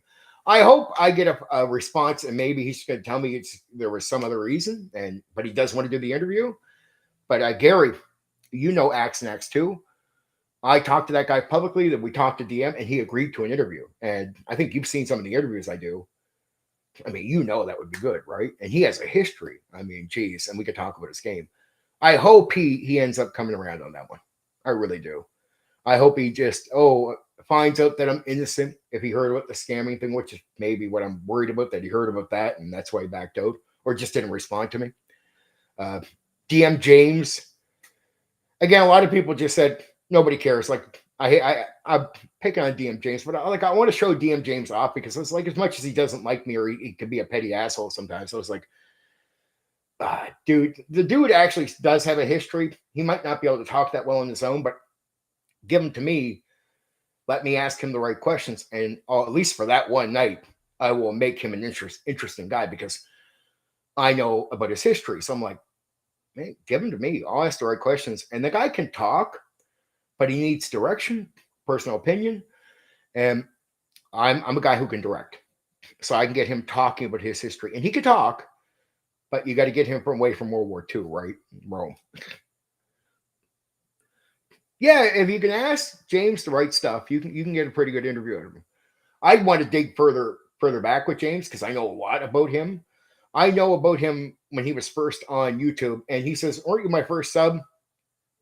I was as a supportive fellow YouTuber, not as an audience member in the same way, though. I think he would play it off like, "Weren't you one of my first fans?" No, dude, I was doing this before you arrived. So, and he was watching my shit before I ever even knew who he was. So, not picking on him, but thanks for watching my stuff, DM James. Oh, with the Andrew Macris. We DM'd because he went through drama in 2017. So he sympathized with the drama I go through.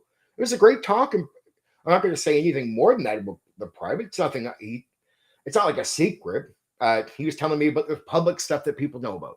Like Chris knows about the Reddit stuff. It's public stuff he was sharing with me. So I'm not saying anything other than what we said, that little point there, right? But it's all public.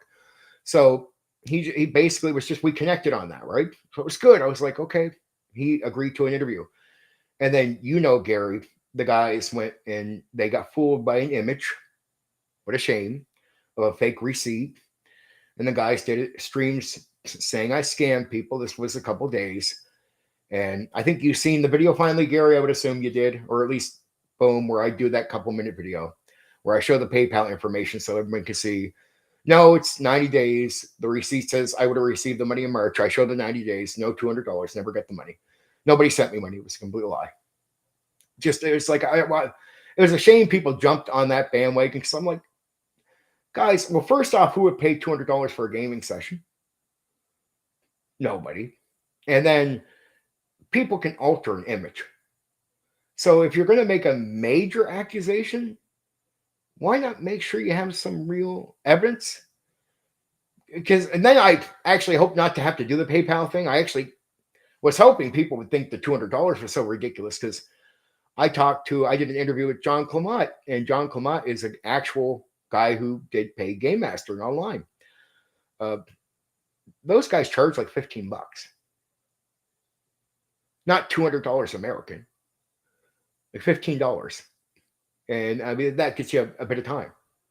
So, like, they don't charge that kind of money at all. And I guess it was for somebody's event. And then everybody just bought, I guess everybody just wanted to hate me. It's like, okay. I just think most of the people that blew into that were just people that wanted to hate me. So I think it was just maybe that happened. But it's a shame because the guys that were covering it, Gary, they have big channels and they have major influence. So they had a bunch of their people convinced that I fucking did that. It's a sad shame. I didn't do no scamming. I've never charged anybody in my life to play a game. Never. I never would. I don't believe in that shit. I have a passion for gaming. The reward is gaming. Like me running the game is my reward. That's it. Like I'll go earn money elsewhere. I don't want money for gaming. Like just please show up and play the game. Like that's my reward is the game, the experience. So that's my payoff for any game. I would hope that's true for most people. And even for John Clement, which was a paid game master, he still has passion for gaming. John's a great guy. He loves gaming regardless. So I'll give him that. We had a long interview. He doesn't do that no more. But he just had a period of time. So he was able to tell me. It was interesting interviewing him about that one part, but he had already done that. But he was just telling me what that was like and all that stuff. And yeah. Yeah. Anyway, that's sad about the Andrew Macris. We're at 3 hours, so I'm quite happy. Gary, sorry it was a little late for you getting here. I'm glad you're here for a minute. Hope you get a chance to check out this later. Remember, guys, Thursday, I'm covering Cyberpunk. We were talking about Cyberpunk 2020 earlier. I'm covering the whole 9 yards, right? Old school. We'll talk about some of the later stuff, all that. So that's going to be a good stream. Cyberpunk. Fuck, I look forward to it. I love Cyberpunk. I love everything, for fuck's sakes. I'm a fucking retard. In a good way. In a good way. I'm a freak. Okay. Hate to walk away from an active audience, but I got to go. Well, in a second here. I'll read what Gary said.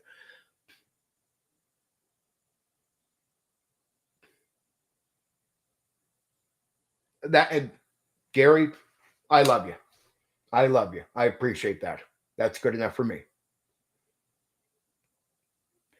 Well, Philo, if you get a chance just to, skim through it when you get back and get some time, I'll probably cover some good stuff on that, hopefully. And if you find some parts that you're like, oh, he's talking about that, and I go over some stuff for you, cool. I do it in parts, so maybe check out the first part. Craig, I love you. You're welcome as always, Sky. Everyone else, even the new Chris guy, I love you. Miles, I love you. CW has already taken out, but love the CW guy. Monkey, if you fucking see this at one point, love you. Black Rose, you know the deal. I love y'all, right? And I'll talk to you soon. I'll